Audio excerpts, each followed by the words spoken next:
Is the COVID economy producing a buyer's market for MSPs? Vertical Axion President Herman Pool is here to discuss, as well as some BDR news, how to delegate instead of abdicating, and more, plus a thought-provoking interview about private equity with Philip Vorobeychik of Vertica Capital Partners. It's ChannelPro Weekly, episode 141. Above all, change everything. Hello, everyone, and welcome to ChannelPro Weekly, episode 141. My name is Matt Whitlock, technology editor, online director, and your host of this fine program aimed squarely at you. And who are you? I will tell you who you are in case you've forgotten or have been stuck inside so long you don't even remember how to pronounce your own name to other people. You are a VAR, a reseller, an IT integrator, a managed service provider. Basically, if you do technology with other companies, you are probably in the right place. Who is also in the right place? Our executive editor here at ChannelPro, the man who keeps the trains moving and things going out on the website on time, on target, and that great content for you, Rich Freeman. Well, thank goodness you remember how to pronounce my name, because that has been a problem recently. Well, I've done it 141 times now, so I think I should have it down by now, I think. But hey, you know what? Tomorrow's another day, and I could forget. Who knows? We also have a great guest host back with us again. This is actually the second time he's been a guest host with us on this show, but we are so excited to have him back. He's a New York Times Wall Street Journal bestseller list. When you just caught a glimpse of him right there, if you're watching, the president of Vertical Axion, Herman Pool. Hey everybody, Herman Pool. Glad to be here, man. It's good to see you guys. And I don't know who could forget Rich's name. Way too important to forget Rich or Matt. And it's his name's also, it's pronounced like it's spelled, so it's pretty easy to figure out. But how does one mispronounce Rich Freeman? I'm curious on that. Challenge accepted. It could be Rick Freiman. Yeah, Freiman. Actually, Freiman kind of makes sense. Rick Freiman. I get Friedman all the time. People just randomly insert a D into the middle of the name for whatever reason. That's because you were a D student. Oh, I'm kidding. Herman, great to have you back. For people good to be back. For people who may not be overly familiar with you and Vertical Axion and what you do, please tell us about you. Sure. I'm Herman Pool. I had a IT company for about 26 years back in Texas. I had to learn how to do my own marketing. So I started helping my friends do marketing, and now I travel around teaching people how to do marketing. Wrote a book called 1 Hour Marketing. In January, it hit the USA Today bestsellers list and the Wall Street Journal bestsellers list as the #1 book for them. Since then, I've been traveling around teaching about marketing. We run a company called Vertical Axion where we help people get noticed and make money online through better web marketing. So we do everything from web development to SEO and content development. So it's something that I've been really blessed to be able to do. I'm glad to be in the IT channel primarily because what we teach and what we do is all stuff I learned from the IT world, although it works for just about everybody. And now we've got an arcade, right? So it works for that too. My wife and I own the largest arcade in the largest arcade in Alabama, Rocket City Arcade.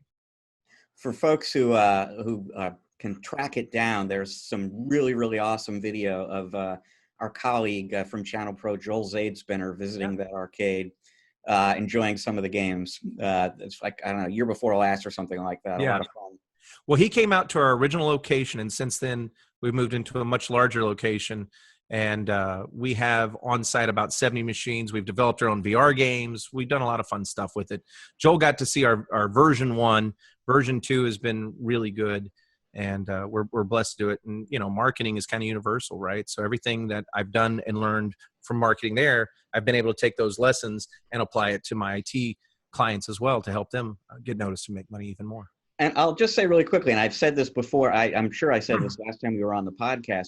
Way back when, in another life, I was in marketing, a marketing role, which doesn't make me an expert, but I know a little bit about marketing, and I'm a huge fan of 1 Hour Marketing. I really am, because it delivers what it says on the title. It's a very approachable, readable book. You're going to be able to get through it quickly, and it really does, in a very clear way, take you through the concepts that you need to understand. So I'm a fan of the book, Herman. Well, I appreciate that, man. When I started, I was I was 17 years old and homeless. I couldn't afford a book, and I went and I read 20 books at a library.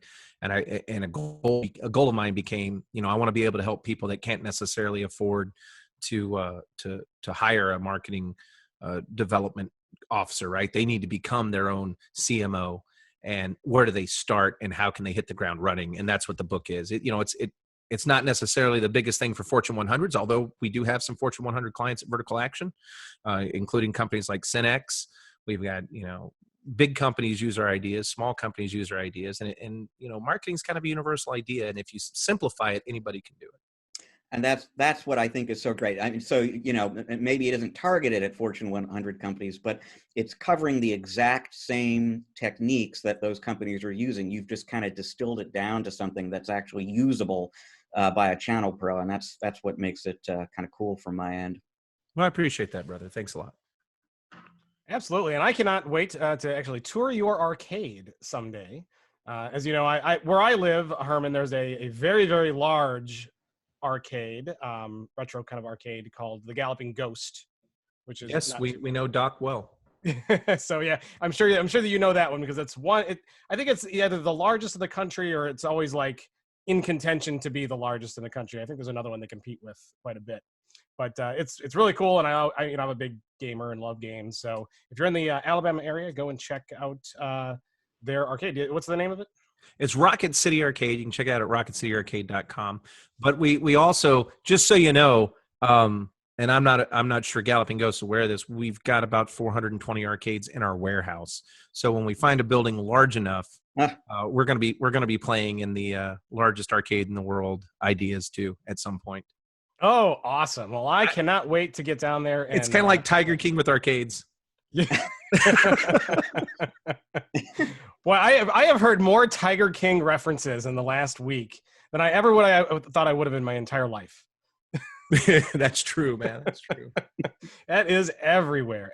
Well, we have a awesome show lined up. Herman will be here the whole time, hopefully, to comment and kind of weigh in on his thoughts, and we'll be learning a little bit more about him and what he does as we go. We're going to talk about some news from StorageCraft and Unitrends. We're going to talk about, well, to delegate, not abdicate. I'm very interested in talking about that one, Rich. We're going to talk about a review that came up, or that went up, that I wrote, called the Jabra Pana-Cast is what we reviewed. Get your huddle on is what we call. So we're going to talk about that. And we're going to talk about some comments from Kaseya and how what they see is kind of happening here in the age of the coronavirus, because as we all know, and if you're listening to this well in the future, we are recording this smack dab in like height of peak during this whole coronavirus pandemic fiasco, crisis, whatever you want to call it, where we're all stuck at home and the world is changing very rapidly day to day as we go. So we're going to talk about that. Very interesting stuff. So Rich, without further ado, why don't we go ahead and dive into our StorageCraft story? Okay, let's do it. Because we've got two news stories this week, and they both concern BDR as it happens. We'll start out with StorageCraft.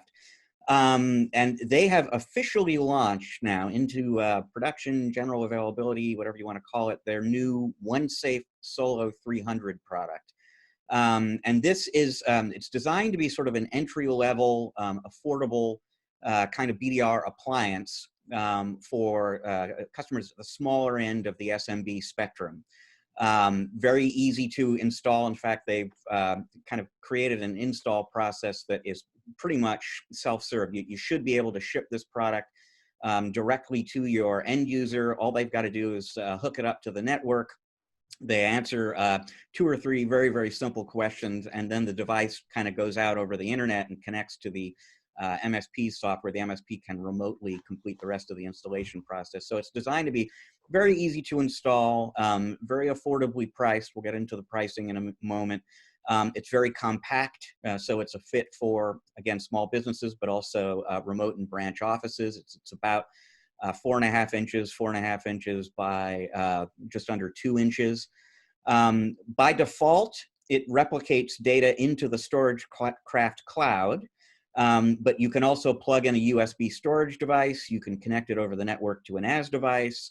There is a 2.5-inch drive bay in the device itself. You can plug in a hard drive or an SSD up to 4 terabytes in capacity if you want to have data on site in addition to having it in the cloud. The pricing that I mentioned before, it's all based. So one of the things that they emphasize at StorageCraft is this is very much a product for MSPs.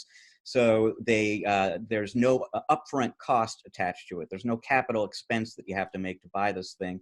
All the pricing is based on the machines that this device is protecting.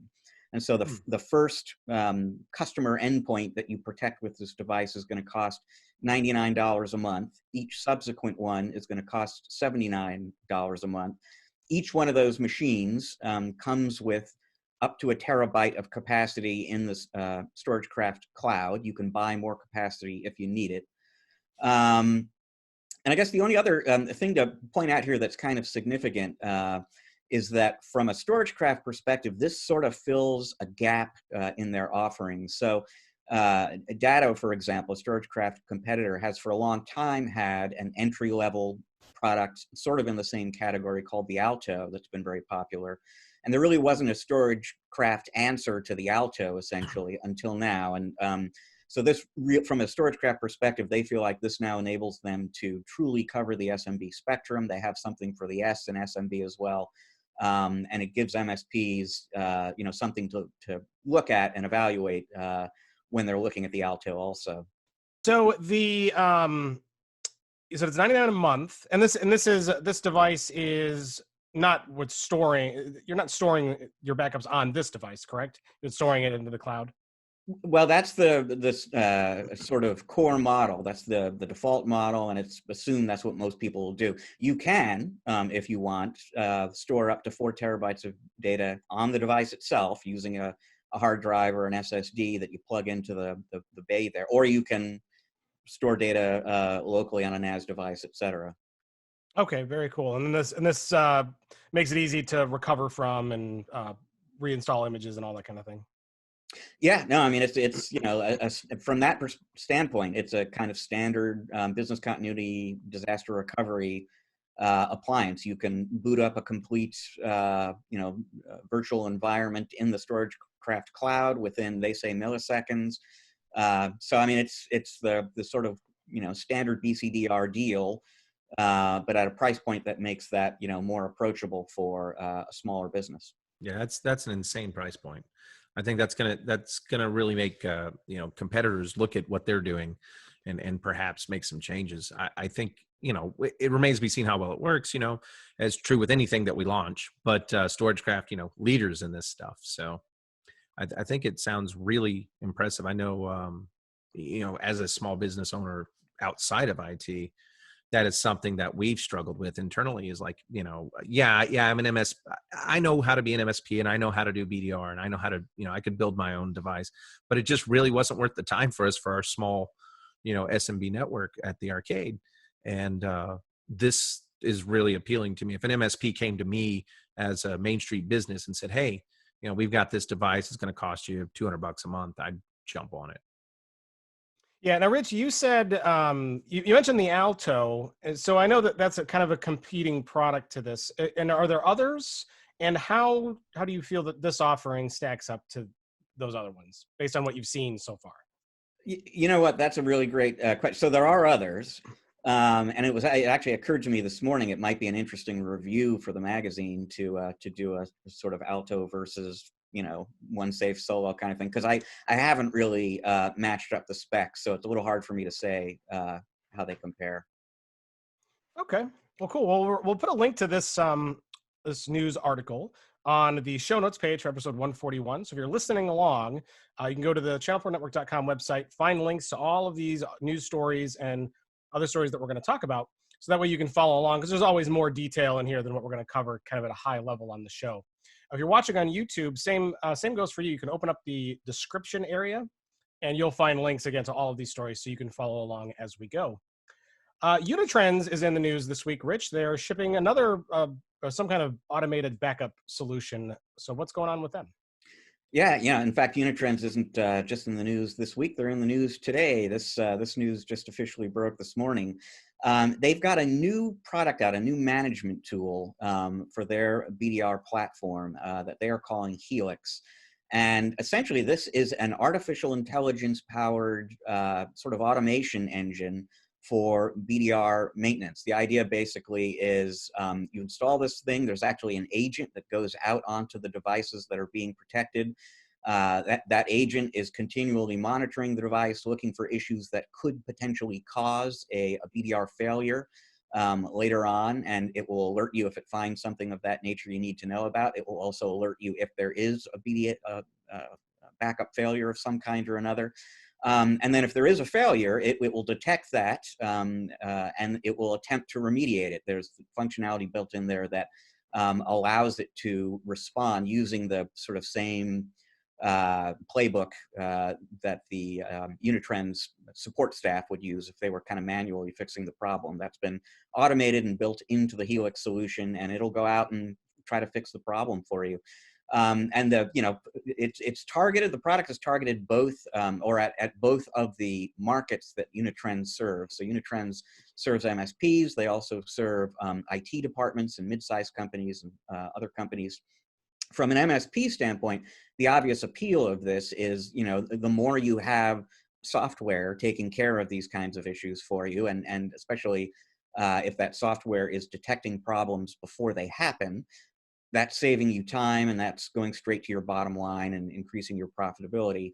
And from an IT department standpoint, again, if you are handing some rote maintenance and monitoring and remediation tasks over to software, that's going to free your in-house people up for more strategic kinds of activities. Pricing on this, I'll call it up real quick here, but most Unitrends pricing is based on a percentage of whatever you paid for the appliance that it's associated with. So like storage, for example, storage space is based on a percentage of appliance cost.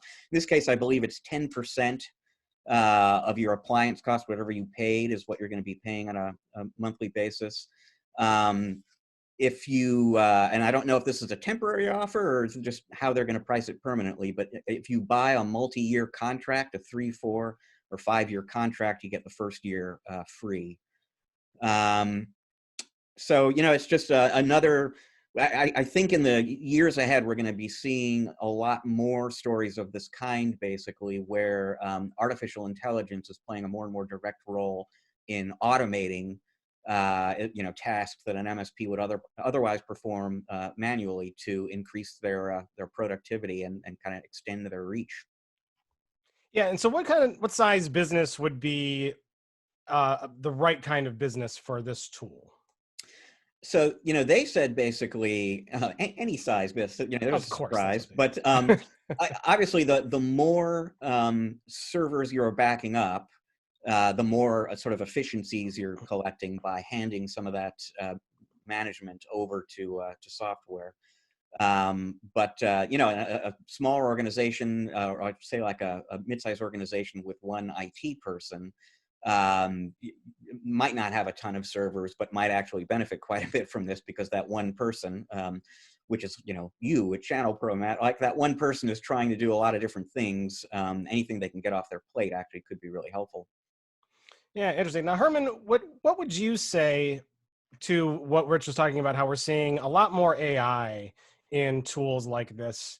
How important is that going to be going forward, in your opinion, to help MSPs deal with and manage more clients or in a more efficient way? Well, we actually, even at Vertical Action, we've been developing AI light systems to help us with ticket management, with design, with even writing content to make it happen faster and easier for us.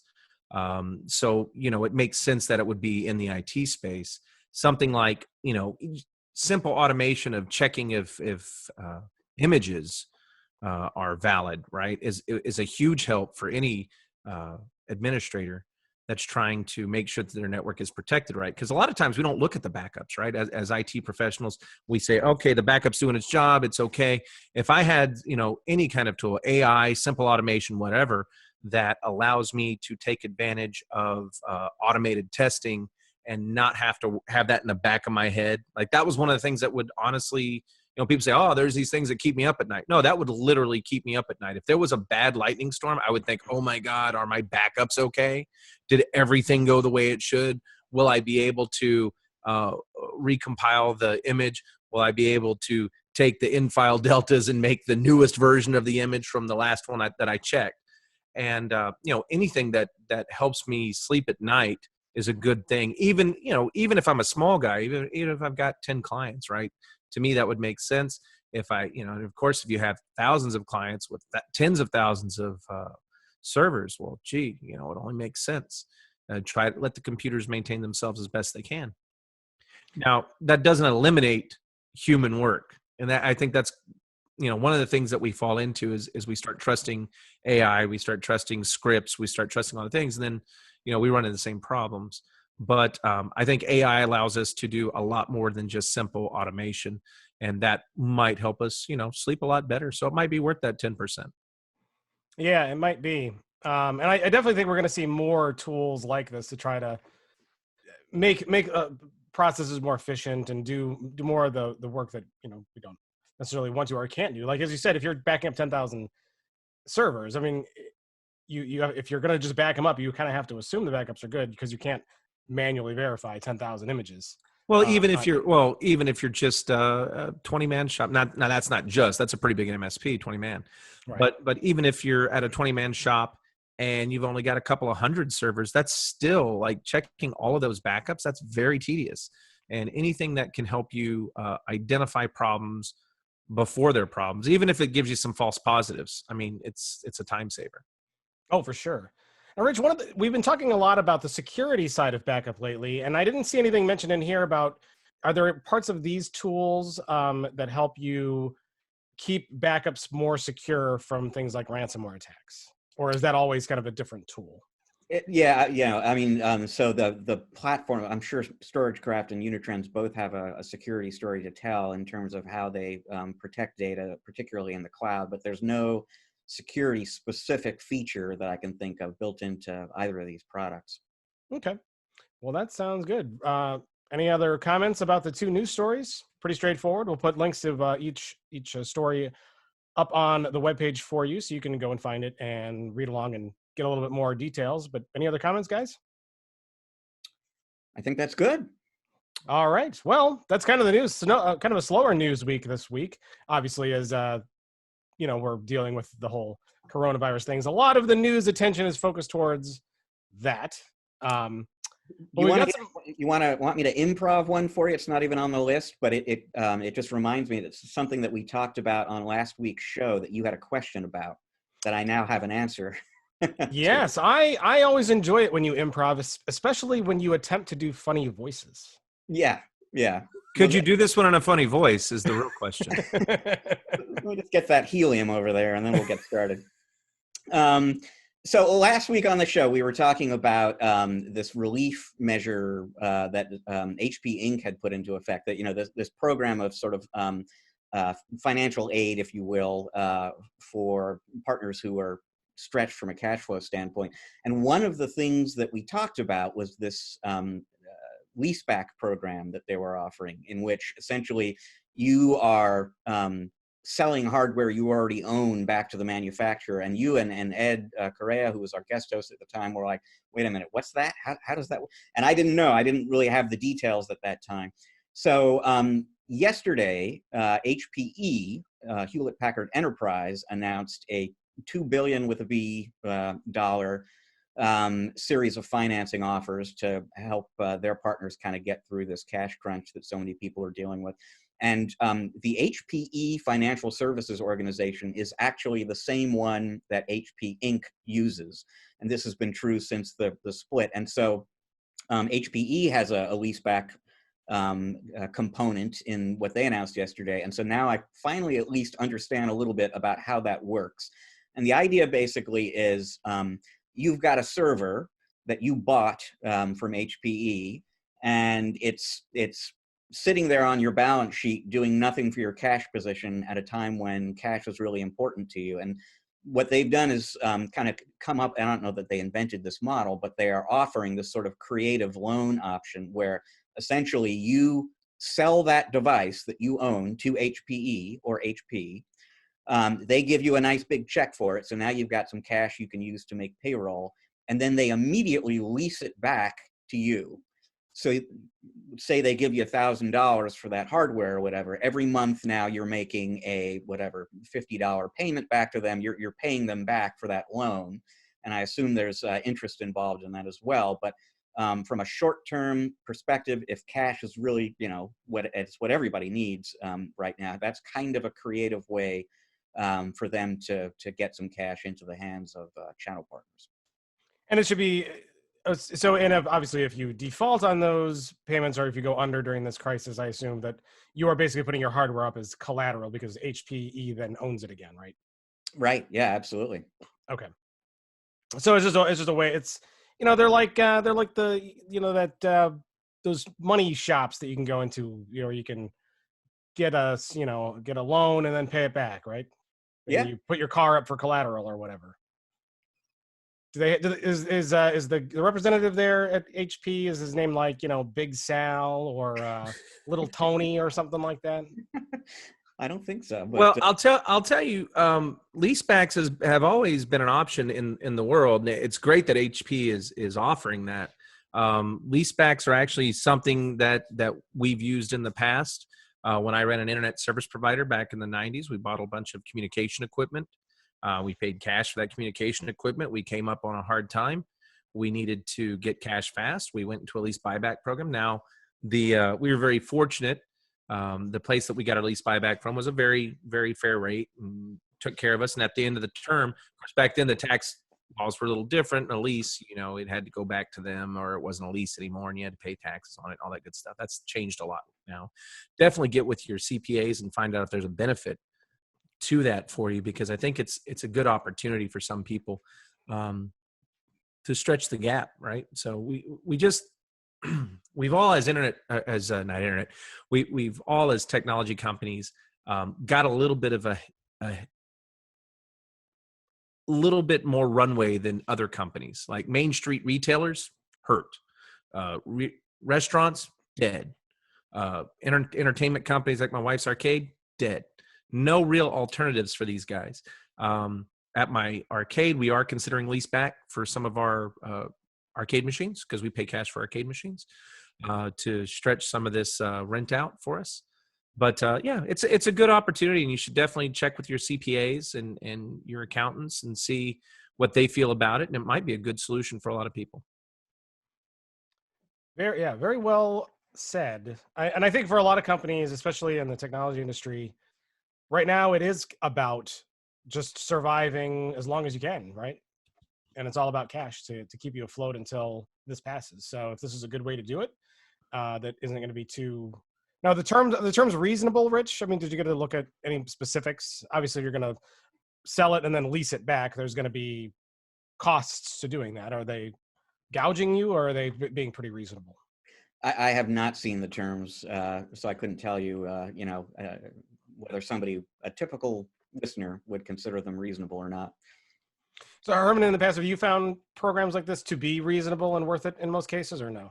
Leasebacks are usually, pretty good. In the past, there was some tax advantages to doing leasebacks. That's kind of changed over the years. But right now, I mean, it's not like going to the pawn shop with your equipment. I imagine they would treat you. Number one, HP wants their resellers to be in business for a long time. So I guarantee it's probably a pretty fair thing. It was a really smart move, I think, on their part, because a leaseback program is kind of a time-tested thing that's been around for a long time. It's nothing new under the sun. I mean, I've used lease buybacks in the past to finance big deals that I didn't otherwise have the money for, right? So I think, it's not the world's best thing. I'll give you an example of a lease buyback that happened at the arcade, because that's my most recent lease buyback experience. we purchased a piece of equipment off a show floor for $25,000. And we decided that, hey, you know, we really need that to pay off some other debt. So we went to a leasing company. And even if it's not an HP, you could go to other leasing companies and do this potentially, as long as you've got a viable business still. And we went to this leasing company and we said, hey, you know, we've got this $25,000 piece of equipment. They said, okay, you can pay it off over 3 years and it's going to cost you an extra $5,000. Not the best terms, but solved her problem in the immediate. And if I was financing a bigger deal with that, then my profit margin, I just would have moved my profit margin up $5,000. And when I bid the deal, you know, I just bake it into the deal. And we have, as IT providers, we have that opportunity, right? We can bake that extra cost into our next contract or find a way to get that extra cost back. But, you know, if you don't have a ton of things, you don't want to take a big risk, lease buybacks can be beneficial. Now, there's a lot of people that argue against them. I'm not arguing for them. I'm saying if you need them, they're there. Good. And yeah, everybody needs to know about what tools are available right now to help them get through these times. Well, cool extra little improv story there, Rich. Thanks for following up on that. I'm sure some people were confused last week when we were talking about that because it wasn't entirely clear what the whole program was about. So I think we have a much better idea. Very cool. All right, well, we're going to move on. We've got a lot of great stories to talk about. In particular, the first one that we're going to start with is an article that was submitted by someone who's been a guest host on this show at least once, if not twice. She's a remarkable woman, always very fun to listen to, and always just chock full of really great practical ideas and thoughts and stuff like that. So this one is called Delegate, Don't Abdicate by Miss Lisa Shore. Rich, tell us about this.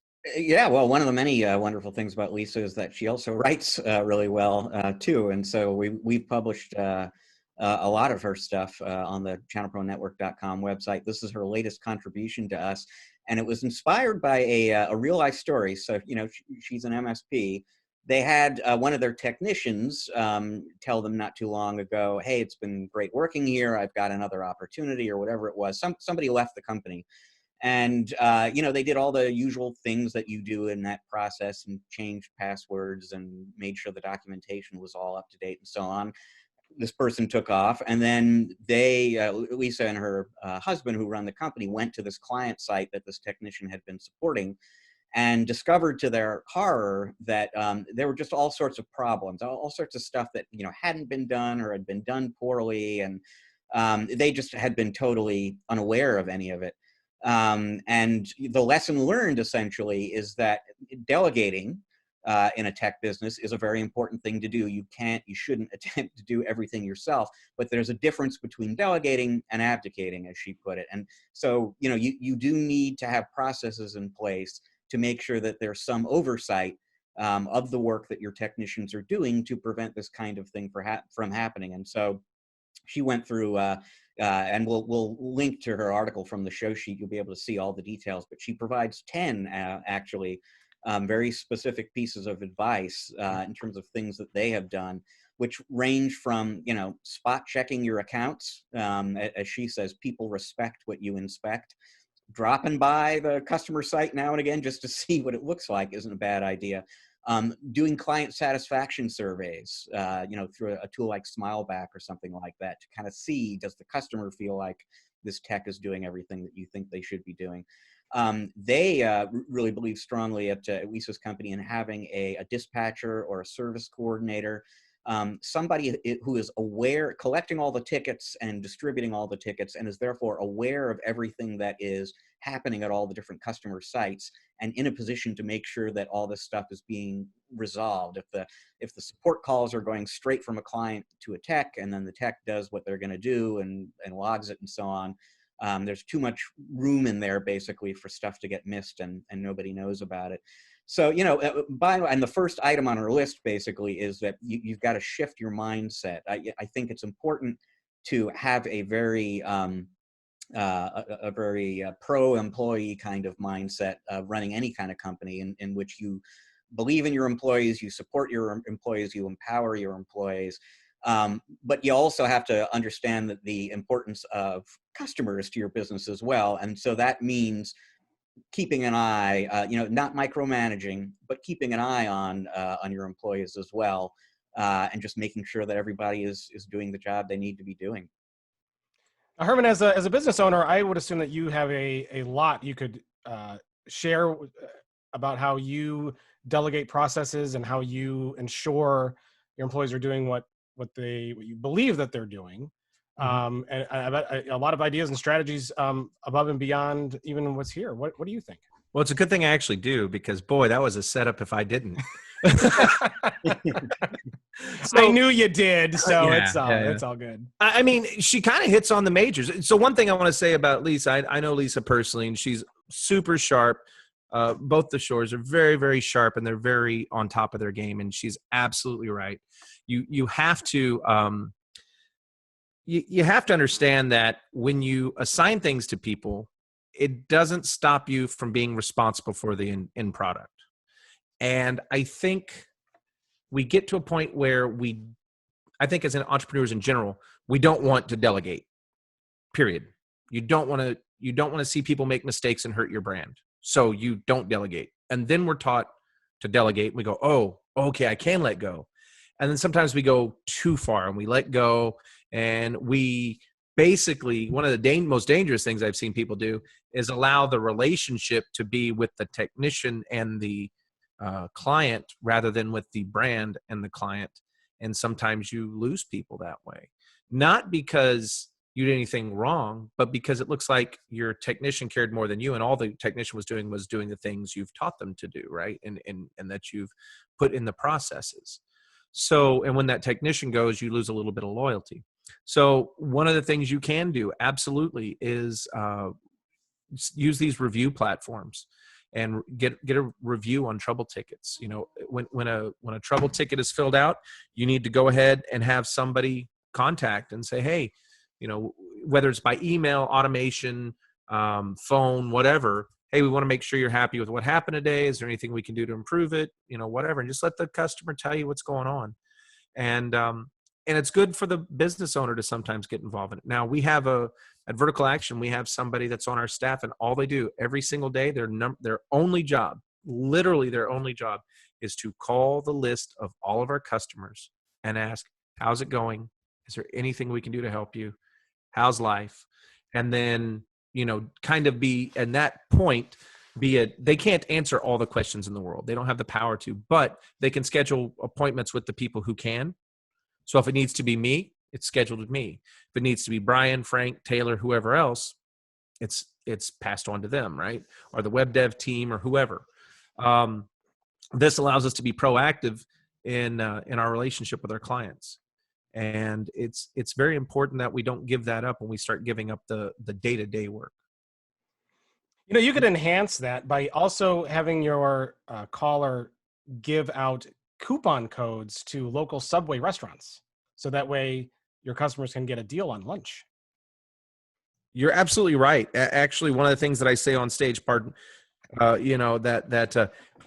let's talk about tech just for 1 second. I've got this great app. I am diabetic, and I've got this great app that has helped me manage my diabetes, but boy, it buzzes a lot. So I had to stop that from buzzing. It's called X-Drip. If anybody wants that app, it's great. It lets me know in real time where my blood sugar is. And it's telling me right now I probably should have a sandwich, but I'm okay. I got a little piece of candy over here. I'll eat in just a second.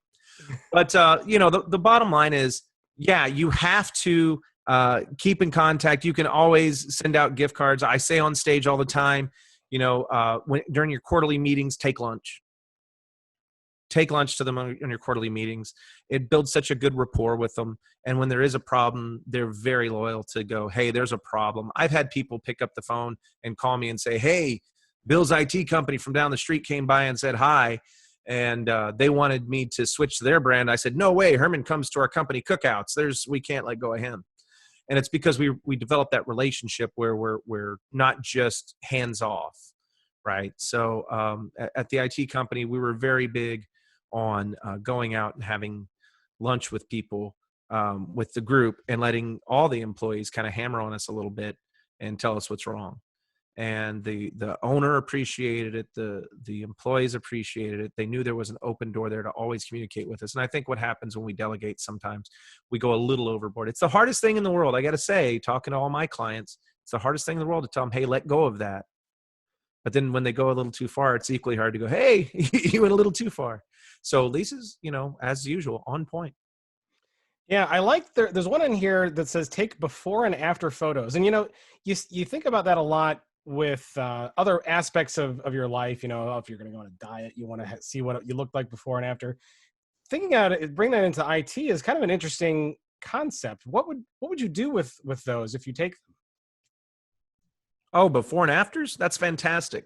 So people tend to forget where they came from in general. Anything in life, we tend to forget what the origin spot was. And, you walk into a messy cable cabinet and, just the physical appearance of it. A good MSP is going to go in there and clean that cable cabinet up and make sure that it's, looks organized. It's easy to get to things. If there's a problem, we can fix it fast. We don't have to worry about tracking down what wires where. Just a physical picture of, hey, this is where we are. This is where we are. Don't forget what we did for you. And I don't mean that in a mean way, but you gotta say that sometimes. A lot of people tend to, this kind of goes off into the marketing thing. A lot of people tend to do a lot of free stuff for their clients because they're helping them out. But what they neglect to do is say, hey, we did a free thing for you. So what we would always do at my store, charity begins at home, right? And that's where it needs to stay if I'm going to stay in business. That doesn't mean we don't give things out to charity, but we make sure people know what we did in the case of business. At home, all my charitable giving, nobody knows anything about. At work, big, huge billboards, Facebook ad campaigns, everything else, because we want people to know. That's the reason we're doing that.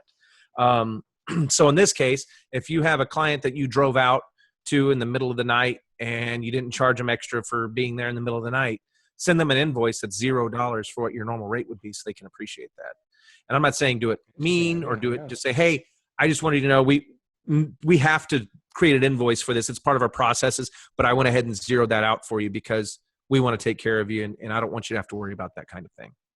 Very cool. And, I bet there's a marketing angle there too, even with something like the before and after photos. I mean, you can use that to showcase your work, right? Could you use that to absolutely. show other customers? Put it on your website. You can show before and afters. It's no different than showing a before and after of a weight gain or before and after of a house remodel. No one's going to toot your horn for you in marketing, not until you toot it yourself. That just sounded weird and hokey, but usually other people don't like to be tooted anyway. Yeah, it's just, you have to keep your hands 6 foot distances right now. 6 foot distances. So toot yourself. But this is not a good marketing campaign for vertical action. Toot yourself, vertical action. But no, I mean, you've got to let people know you're there. And a lot of people they're not taking it for granted necessarily when you do free stuff from. How many times have you heard this from yourself or from a friend in the industry? Man, I did all that free work for them and they didn't even appreciate it. It's like, well, did they know it had a value? What did you do to let them know that? And if you did nothing to let them know that, well, that's on you, bud. Right. Sorry. Whatever's free has no value. Whatever's free has no value. So make sure they know what the price was, what they got it for. It needs to say if you charge, I think we used to charge $250 an hour after hours for on-site service calls. If it's $250, put $250 an hour. Is there for 3 hours, $750. Client discount. Client discount for this visit. Right. 100%, because you don't want to say client discount 100% because then they're the client and they expect 100%. Client discount for this visit 100%. And we did that and it worked out real well. I know because I did it the other way and they said, well, you told me these are always free. No, I didn't. Yeah, it does. Says client discount 100%. Okay, change that. Client discount for this visit. And if you don't believe that, please look back at our contract. This is why you have to have contracts. And it's why you have to have contracts. It's why you have to have things written down. Just like you have contracts for everything. If you're going to do something for free that goes outside of the contract, make sure they know you did it for free. Make sure they know the value of what you did so that they understand it. Now, does that stop them from later on not valuing it? Not so much, but it helps because you have a document that says, look, this is what it was worth. And this is what we do for you. I've got $15,000 over 3 years of canceled invoices for you because you take care, because we're on this contract and I wanted to take care of you a little further. So, when you look at the price that I have right now and you're complaining because Bill is a little bit cheaper, keep in mind that we also did another $15,000 in Bill's contract. Would Bill have covered all of this? And chances are no, because it's always things that are way out of scope that when we ended up writing an invoice. So, it's marketing's everything we do. It's all communication with people outside and inside of an organizations. So make sure you're communicating that, hey, this had value. We did it for you. Like Lisa says, don't abdicate. Don't just say, well, they'll understand. You're abdicating, the knowledge in your head that it had value to them. You need to write that down and show them, hey, we did this for you and it had a value. But, I think that I love that article. She's always great at writing. And this comes from someone that doesn't think he's all that great at writing. I look at hers and I go, hey, I wish I could do that. And she does a great job. So that was a great article. It is. I want to touch on one more point in here, Rich, if I can, which is one that I read and I was like, well, that's interesting because not everybody works this way. But number 3 on her list is to direct all service calls to your support line. And and I was thinking about that. I'm like, I don't know if I understand why. But then, Herman, it was something that you said that I think made that click for me, is because you don't want a client to get too close to one technician, because you don't want that loyalty to one person who isn't the brand built. Is that kind of the whole point behind that? I wouldn't say that in that particular case, but it does help that, right? I'm not saying don't, and keep in mind, I'm not saying you don't want people not loyal to the tech. You do want them loyal to your team, right? But you want to make sure they know that you're involved and that it's not just your team, right? And the reason that you want people to call the support line and not the main line is you want them to talk to the proper people. So your support line should be pointed to your service coordinator, right? You don't want them calling the sales guy that signed their contract and complaining about a trouble ticket. And then the sales guy's got his own responsibilities. And, he doesn't end up getting his job done. One thing that even at Vertical Action, forget Vertical Action, even at my MSP, people would tell me personally, hey, Herman, can you take care of XYZ? And I, as the owner, would say, absolutely, glad to do it for you. I'll get back and I'll take care of that. And I, as the owner, have other responsibilities. And I, as the owner, end up being the weak link in the chain. Now, there's a lot of people that are better at that than me, but I was not. So I learned very quickly, listen, here's what we'll do. I'll call them right now for you, and you can tell them. Like, I went that far with it. I would dial the number on their phone. I would save it as a contact. I would say, hey, man, Bill's here. He needed something taken care of. I wanted to make sure it got taken care of for him. And I said that so they understood that I listened to them and I am taking care of it for them. But I'm really just teaching them to call the line. And then I would handle the line. Same thing with Vertical Action. We have an email address for handling, ads, removes, changes to your website. And if you don't send it to, a lot of people use a lot of different CRMs, and they say, if it's not in XYZ CRM, it doesn't exist. And we're the same way, right? So we say, hey, listen, there's Brian, there's Frank, there's me, there's Taylor. A lot of people at my company, put it in the queue so that if we're busy, somebody else can handle it for you, because I've got a large team. And if you just give it to me, it's not going to get taken care of. You just give it to Bob, the tech. He's got a lot of tickets on his plate. He might not be able to take care of it for you. He might forget because you're not in the system. So, I think that's probably more of what she was thinking, but also, you're not entirely wrong.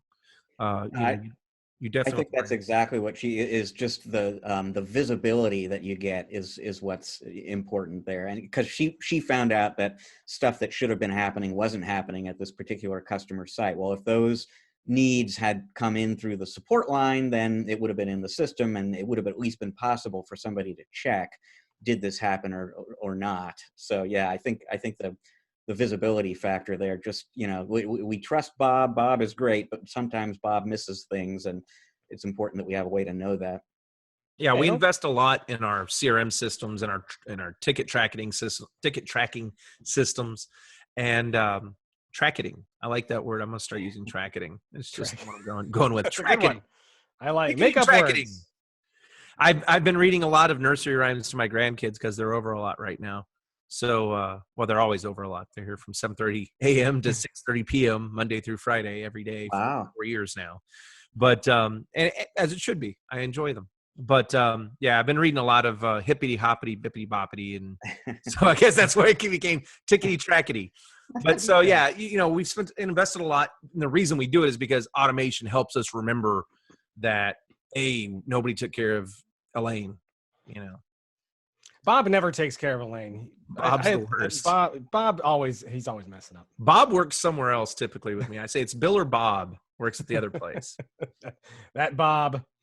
All right. Well, let's get great article. I really encourage everyone who's listening and or watching to go and read through her 10 pieces, her list of 10 steps that you can take to kind of avoid being blindsided and ensure good business continuity and good things to do to delegate instead of abdicate. So we're going to move on. We're going to talk about a hardware review that we have. It finally went out into the April issue and hit the website this week. So we're going to talk about the Jabra Pana-Cast. Rich, did you get a chance to read about the Pana-Cast? Well, I absolutely did in the course of editing the April issue. Yeah. Well, I knew that was why you were just supposed to say yes, because you want to read it anyway, right? Well, not because you have to read it. So I will go ahead and I will introduce this review and talk a little bit about it. So the Pana-Cast is actually a very small webcam, but this is the device that's designed to handle the video conferencing. It's a video conferencing solution for, I'm not going to say conference rooms per se, but a concept that's springing up a lot in businesses these days, especially as more teams work in remote units. But this kind of concept of a small conference space or a huddle space, as Jabra is trying to coin the term. So the idea behind this particular product, and I'll kind of put it up here on the screen so people can see it here. But if you're listening, the idea is that you want instead of one big conference space, you want to have a smaller space where a team can kind of quickly come in, set up, connect to this, and then remotely talk to another team on the other side. And the Pana-Cast is a very small device, webcam that's designed to make the view of that much easier. So as you can see, what makes it unique is that it doesn't have just one camera. It actually has 3 cameras. So it's kind of this world's first 180-degree camera that you can plop down at the end of a table, and it could be a designated huddle space, or it could be kind of a pop-up huddle space by kind of sticking it at the end of the table, and then everybody can be in view, and the entire team can communicate and talk. And there's a lot of AI to kind of figure out how many people are there, who's sitting, which cameras get turned on and off, and some processing in the camera itself to stitch together the picture. So what you end up with is this really cool 180 view on that side to the other people. So it runs. It's a 1080p camera, but there's 3 of them, so it actually runs at a res of 3840 by 1080 at 30 frames per second. It's got a bunch of different accessories you can add on to it, like a table stand. There's a wall mount option if you're going to permanently mount it into a conference space. This is not designed to be a webcam replacement, so I want to make that very clear. And its price is also to indicate that this is not a webcam replacement. This is a conferencing solution. So you can imagine it's going to be a little bit higher cost. It did a really good job of stitching the images together, and it gives you a lot of controls on color and contrast and all that kind of stuff. There is built-in audio. I would imagine that if you're going to build it into a dedicated conference space, you'll want a more dedicated audio solution than what this provides for better sound. But yeah, that's kind of it, Rich. I'd be happy to field questions about it or talk about it anymore. I mean, the thing that comes to mind for me, and it comes to mind partly because in the news this week, we're not talking about this story on the show, but Poly, the former Polycom / Plantronics, has a new office conferencing device that syncs up with Microsoft Teams that came out this week. And in that case, in the case of this product, the Jabra product we're talking about here, I mean, from a certain perspective, to be, highlighting office conferencing solutions at a time when nobody can access their offices seems like poor timing or something like that. But the reality is, and Polly made a point of that this week, we will be back in offices, but office work will probably never be exactly the same. I mean, people are discovering that work from home actually is a better option than a lot of business owners and managers realized. So there's going to be more remote work, more remote workers out there, and more need for office-placed systems like the Pana-Cast that are going to connect people who are physically in the office with the people who aren't, but need to collaborate with them. So there really is actually, I think, an even bigger market opportunity around huddle spaces and huddle rooms going forward as we start to kind of return back to more of a normal work arrangement.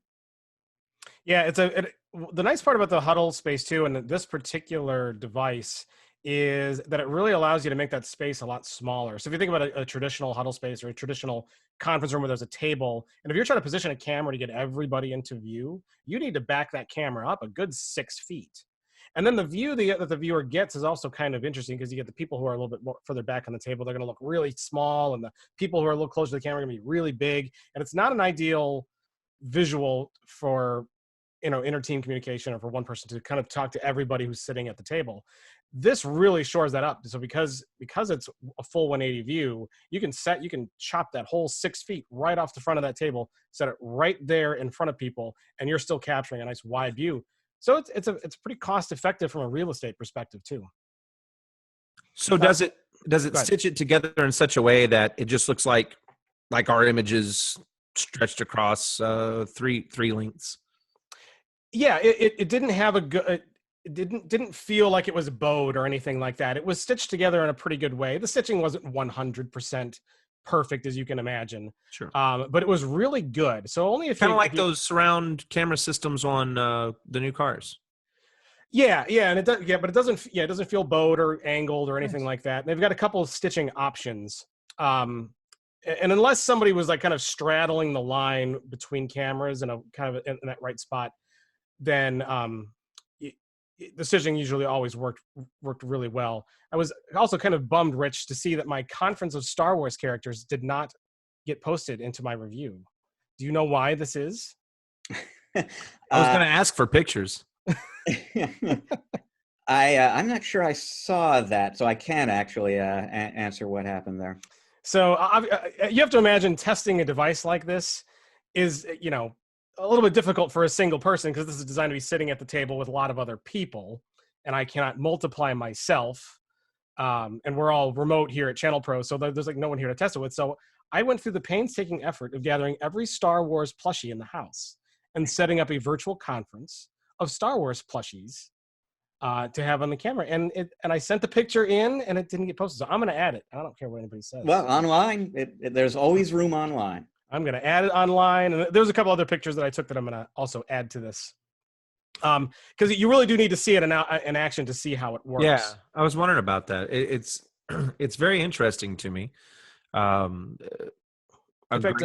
great use of it would be in co-working spaces where people are huddling together, and you've got your team, you've got so much time in the shared conference space, but you want to use your equipment and not have to mess with other people's equipment. That's a great alternative. Looks small enough that you could just carry it in, drop it down, do what you need to do, pick it up, and leave. Yeah. So I for those who are listening, you'll just kind of have to maybe go back to the website at some point in the next couple days. Hopefully by the time you're listening to this, I'll have it up. But I'll post this image, and for those who are watching, I'll be able to share. You'll be able to see this, and let me see if I can get this to work properly. Let's see.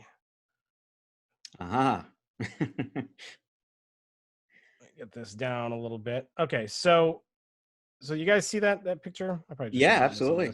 Yeah, that looks great.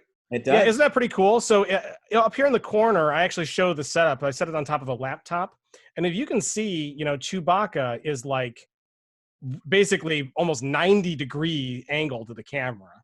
So this kind of setup, if it was a traditional webcam or a traditional camera, you wouldn't see those at all. But it does a really nice job of making everybody visible, and kind of like if you were sitting right there at the table with them. It really does. And I can't see the seams. I mean, it stitches it together very nicely from what I'm looking at. Yeah, I'm looking for the same thing. That looks great. So yeah, so a little treat there. So go and check that out. A very, very cool product. Again, it is not. They're certainly trying. It's not positioned as a webcam. It is positioned as a video conferencing solution, and it's priced accordingly. This thing goes for. It's been a little while since I. What is about $900 for the unit. And then there's some various accessories, table stand, wall mount, and stuff that you can get for it as well. So I mean, it's that's certainly that type reasonable. of product. That's very reasonable. Yeah, absolutely reasonable. Good for team discussions. So anytime you have regularly teams in your office that are, say teams of 3 or more, this is a really great, easy to deploy. And what I also didn't really touch on is portable video conferencing solutions. So you can build this into a dedicated huddle space. But if you have teams that are meeting and remotely and meeting on the go, it's small. It's not big at all. It's about the size of a webcam, maybe a little bit bigger, but it'll go right in your bag, and you can kind of set up a huddle space at pretty much anywhere you go. So pretty neat from that perspective. Yeah, very much so. Very, very cool. Cool. I think we've talked about that enough. It's definitely something to check out. We'll post a link to the review if you want to go and read all the details. We kind of break it down in there and talk about a lot of the attributes, and you can look at the specs and all that kind of stuff. So Rich Kaseya, the executives, see this time being the time of the coronavirus and all of the economic impacts that it has, that it might be a good buyer's market if any of larger groups wanted to roll up a bunch of smaller MSPs. Yeah, let's talk about this a little bit here. This story has actually turned out to be just a little bit controversial for reasons that will become apparent and that we can kind of talk about even a little bit here. So I'm treading carefully because I want to make sure I position all of this just right. But I'll tell you the origin of the story here. So Matt, as you know, late in February, and here we are as we record this early in April. I make a point of emphasizing in the article, this is like, 5 weeks ago, but it seems like a different decade. Late in February, Jim Lippy, a senior executive at Kaseya, came on the podcast with us, and he was talking about this phenomenon that's happening in the managed services world, where you're seeing the rise of these regional and national MSPs with a big footprint and lots and lots of customers, economies of scale that allow them to outprice smaller competitors sometimes. There's a lot of private equity money that's behind these so-called MSP roll-ups. And Jim's take, and he's looking out for the MSPs. He really is. And his take on things basically is, if you are a smaller player out there right now, you need to be aware that this is happening, and you need to have a strategy for it. And that strategy could be buying up other MSPs and getting big yourself.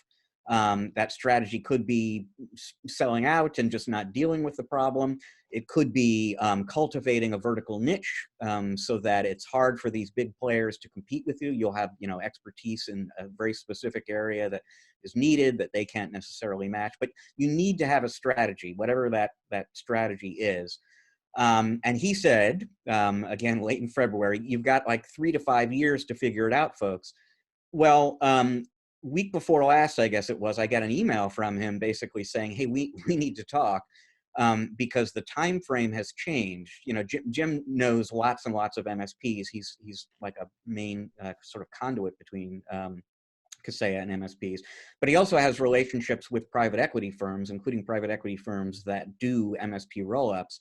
And what he told me basically is, look, what I'm hearing from these companies now, these private equity firms, is they see a buyer's market potentially emerging for themselves. And that because the economy has stalled and because cash flow is a problem for some MSPs out there, there are going to be companies looking to sell that maybe weren't looking to sell before. And we're going to be able to snap up some of these companies at lower prices than we would have paid 2 months ago, 3 months ago, 4 months ago. And so from Jim's standpoint, it's like, look, I told you in February, if you're a smaller MSP, you've got 3 to 5 years to figure this out. Actually, now I'm thinking it's more like 1 to 2.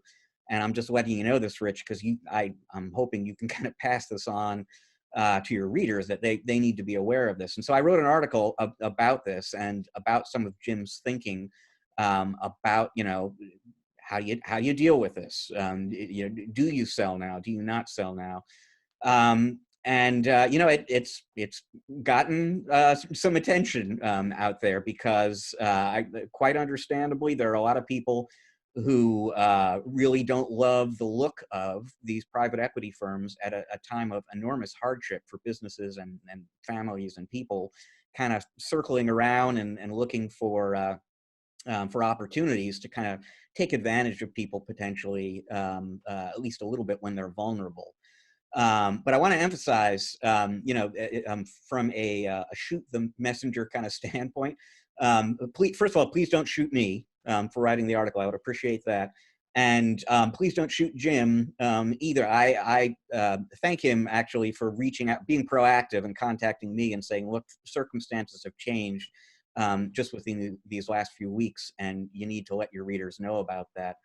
And then, you can kind of dive into the article. We can talk about it here if you want, but he offers some of his thinking about what a smaller MSP should do about the fact that private equity firms and other buyers are going to be a little bit more aggressive right now at a time when you might be short on cash and thinking about selling. And it's a very complicated topic, and there are some difficult decisions ahead for people who are even, just listening to this podcast right now.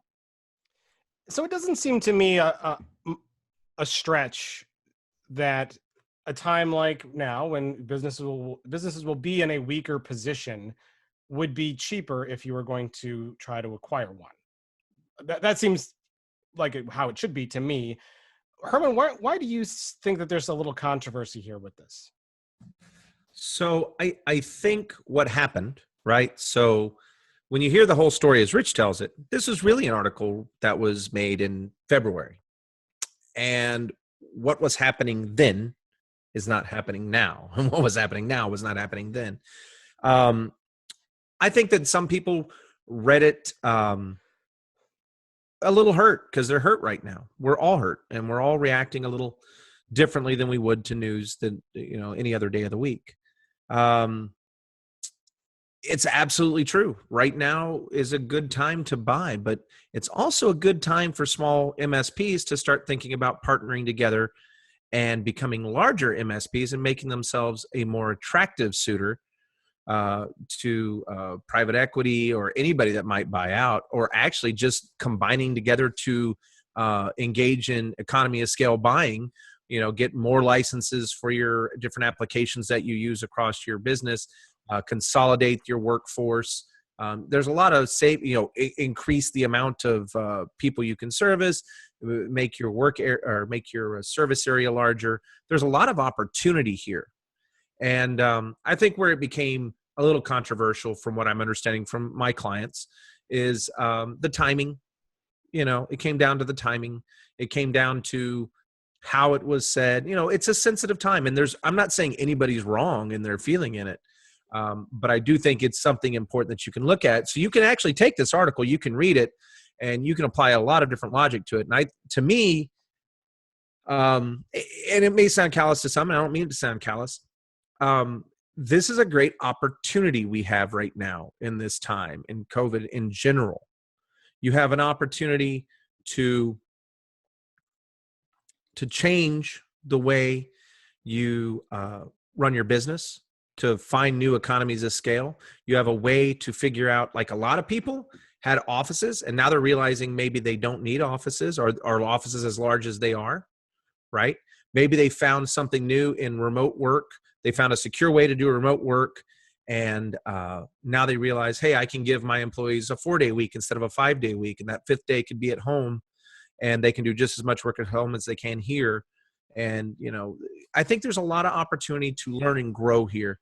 And I think the thing that made it controversial is just the timing, to answer that question. But I'm kind of delving into something else, and I hope it's okay to go off into a little tangent here.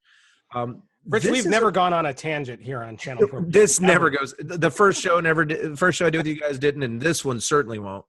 But listen, you've had me on twice. If you have me on a third time, I promise we'll go off on tangents. I'm a big lover of math. I love tangents. No, that's not the way we're going. Okay, so language is amazing. So here's the thing, guys. I think right now, I'm going to share something with you that I haven't shared on my Facebook page, my personal Facebook page. I haven't shared it on my public pages. Haven't shared it with my clients. I barely shared it with my wife. I was having, and I think we all have dreams, right? We all sleep and then we have a dream. I had a very interesting dream one night. I was very worried about everything that's happening. Worried for Vertical Action, worried for my clients, worried for my friends, worried for my wife's business, worried for our employees there, my 17 employees at Vertical Action, my 11 employees at the arcade, just worried for people. And I went to sleep and I didn't know what to do. And a lot of times I solve problems when I'm sleeping for myself. It's always been something that happens. I can't sleep anyway, so my brain just works. And then I go, oh, that's how to fix that NAS. And I wake up at 6 a.m., I go fix the NAS. Well, in this case, I had a dream that was just 4 large words on a black background in white letters. Above all, change everything. And I said, wow, that's kind of weird. That doesn't make a lot of sense. And I started thinking about it. And I said, this is really an opportunity where all the responsibilities that I had before have changed. All the distractions that I had before are closed. And now it's just me and my home, right? So I have the opportunity to look at every single process, every single action, every single word I've said, every single way I've trained my staff. And I said, is there an opportunity here to change that? And while I worry about everything else, I now, above all, worry about how I'm going to change everything. How will I change things to improve to come out of the other end in a positive way? I could have worried about closing the businesses and worried about the damage it does to my business. And I do. And I did, and I still do, right? But instead of focusing on that, now I'm focused on changing everything to improve to improve my efficiencies at my businesses, to improve my relationships with other people, to improve my relationships with my family. And I'll share this, to improve my relationship with God, because I happen to be a Christian man. And it's a wonderful opportunity for me to do that. Now, maybe you're not Christian. Maybe you have a different faith. Maybe you have something else you want to change about your life. Maybe there's a habit in eating, a habit in exercise. We had all of our habits broken. Actually, as horrible as this is, there are blessings in it. It takes time to break a habit. We've been forced to break our habits. Now, with everything going on in the emotionally charged position our brains are in, it's ready for new input. So we have a real opportunity to start taking in different content. The way to the subconscious mind really makes all of our decisions. And the way to the subconscious mind is through repetition. So now's the time to start creating new repetitions that are better. Get up every morning at 6 a.m. and ride your stationary bike. Get up, change the time you wake up, change the time that you answer the phone, change the time that your store hours are. Just play with different things. And this is a good time. And everybody right now understands things have to change. So you've never had an opportunity where everybody in the world understands things are changing. So when you make a change, before your client might have freaked out, but now you go, hey, we had to kind of make this change. So it's your opportunity to step up, make some change, and potentially change everything in your life for the better. I love it, Herman. I love it. And it dovetails with some stories I've heard in recent weeks that I love as well. I mean, there are MSPs out there. If we've been encouraging people to cultivate a vertical niche for a while. If the vertical you chose is restaurants or hotels, you don't have a lot to do right now. And that's a horrible, horrible situation to be in. But I'm hearing about channel pros who don't have a lot of work coming in right now, who are taking this opportunity rather than throwing the towel, rather than just despair. They've got some time now that they can actually invest in the business and do the things they've never had time to do, that the distractions kept them from doing. They're investing in learning new platforms, gaining new certifications, getting their books in order, getting their processes cleaned up. It may or may not save the company, but it's all stuff that's going to, if they can make it through, this is all stuff that's going to be, that's going to make them better later on. And like you said, that we have been forced into a situation nobody wants, that gives us an opportunity to do that kind of thing, rethink things, do things that haven't been possible before. And I just, I applaud anyone who takes advantage of that opportunity to grow and get better and do more. It's not easy to do, but I think it's a very healthy attitude towards this really unhealthy situation we're in. I don't even think it's really, if you want to continue on in general, let's forget about business for a minute. If you just want to be able to take care of your family, your friends, whatever it is you have in your life that matters to you, it's imperative that you understand right now, above all, change everything. You have to understand that it's okay to change right now. You have to understand that you've been given an amazing opportunity. It's a horrible thing to happen, but an amazing opportunity. And times like this are when people become wealthy. I'm not saying, listen, realistically, we're going to lose the arcade. That's a hard thing to admit. Realistically, project I've worked on for 4 years is probably over. Probably. There's slim margins of hope, right? I personally believe that they're not really going to try to end the lockdown until July. If that happens, we lose our summer months, and we lost our spring break, our summer months. That's literally 75% of our income. It's over, right? That particular business has an amazingly large investment in it. And we were really, as it was doing well, we were looking into moving into 40,000 square foot space. And now we're looking at closing, right? That's a traumatic thing to happen, right? But I think it's important that even though I have to acknowledge that, that's a possibility. It's more than a possibility. I'd say it's in the 80% range. But if I change what we do, I can still be around. I like being an entrepreneur. I like helping people. And I think most of us, if you get down to it, a lot of us like IT. But I think what we like more is the freedom of being our own boss. And that may mean changing what you do in IT. There's so many different levels of what you can do in IT. So for instance, with our arcade's very different. In the front, it's got a GameStop type place where you buy, sell, trade, use games. In the back, it's an arcade. Really, we designed it to be an arcade museum with a gift shop, right? That's the way we look at it. But we've changed that. Now we're an e-commerce store that sells video games, and it's going to pay the rent this month, right? It's not going to, my expectations are to make tens of thousands, but that's not going to happen. Tens of thousands in profit. That's not going to happen anymore. That's over. That day is over. I have to suck it up, and I hate it. My choice can be to wallow and be sad about it, or pick up and move on. I've been homeless. So I know exactly, like the book is about me transitioning from homelessness into being an entrepreneur, me transitioning from my wife's stage 4 cancer and going completely broke again because of the cancer, into being able to have victory over that. Right. So for me, day one, they said, we may shut down next week. I said, that's it. I have to change it all. And that dream just forced me into that. And, I'm hoping other people understand that I'm not being callous. You may lose your IT business. That may be true for some people, right? But that just means it's time to change what that IT business was. Maybe now you find you get you some new certifications and you start focusing on security for e-commerce sites. Maybe that's your new gig. Maybe you learn how to manage servers in the Amazon cloud or some other cloud system, Google cloud system. You get certified in those things and you start managing stuff in the cloud.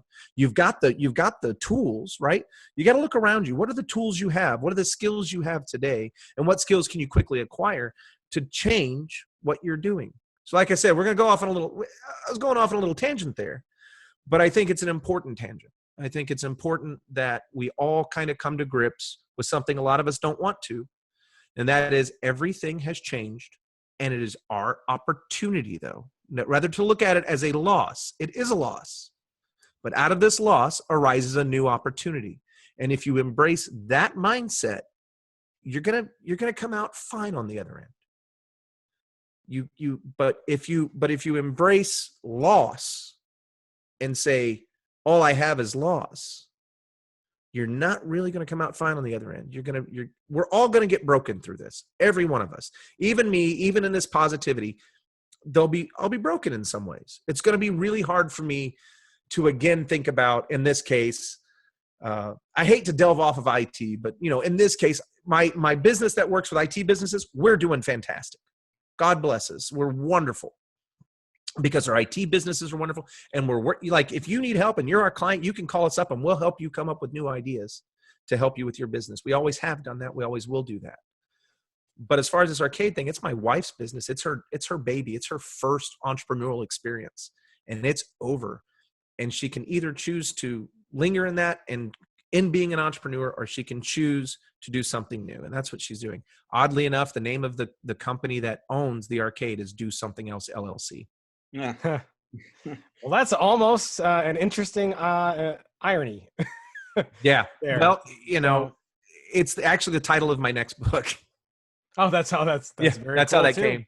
And to put a point on what you said, it's creative thinking right now is going to help a lot of people get through this. Positivity, thinking ahead, but you know what? A part of change is creative thinking, and think outside of the box, find ways to stay alive, and if you can get through that, eventually things will be better. And like you said, this is a good time to come out the other end stronger than we were when we went in. So right, don't just find a way to stay alive. Find a way to thrive. Find a way to grow in ways you never expected, because it's an opportunity to do that. Now, believe me, we're living in a little bit of despair right now. And what I'm saying sounds super positive. And I am a super positive guy about this, but about the loss, I'm super hurt, right? So don't think I'm being flippant, and please don't think that I'm being insensitive. I just want everybody watching this to understand you have opportunity here if you choose to pick it up. And I kind of think that's kind of where Jim was going, right? You have opportunity if you choose to pick it up. We can choose to be offended at offended that people are suggesting this is an opportunity, or we can choose to take it as an opportunity. I can't control which way you view what I've said today. All I can do is offer you what is providing me not only solace, but a resolute drive to go on and do something new. yeah, I believe it's going to be a huge blessing to my family. Absolutely. Well, and what's interesting is that as we were talking about Jim Lippy, and we're talking about the buyer's market, that's kind of where we started before we kind of went into that. But part of what is fueling the buyer's market is private equity money that is swooping in all facets of IT, on the vendor tools side and on the MSP side, and is swooping in and spending big money buying and merging companies together. So we thought it'd be interesting to actually speak with an honest to goodness actual private equity investor and private equity company who works at a private equity company who is or engaged in these activities, to see, well, what is this whole private equity thing and what is it all about? So we're going to talk to one right now. We did an interview with Philip Vorobeychik earlier today, and we are going to go and check that out. So when we come back, we're going to talk to him, and we will be right back.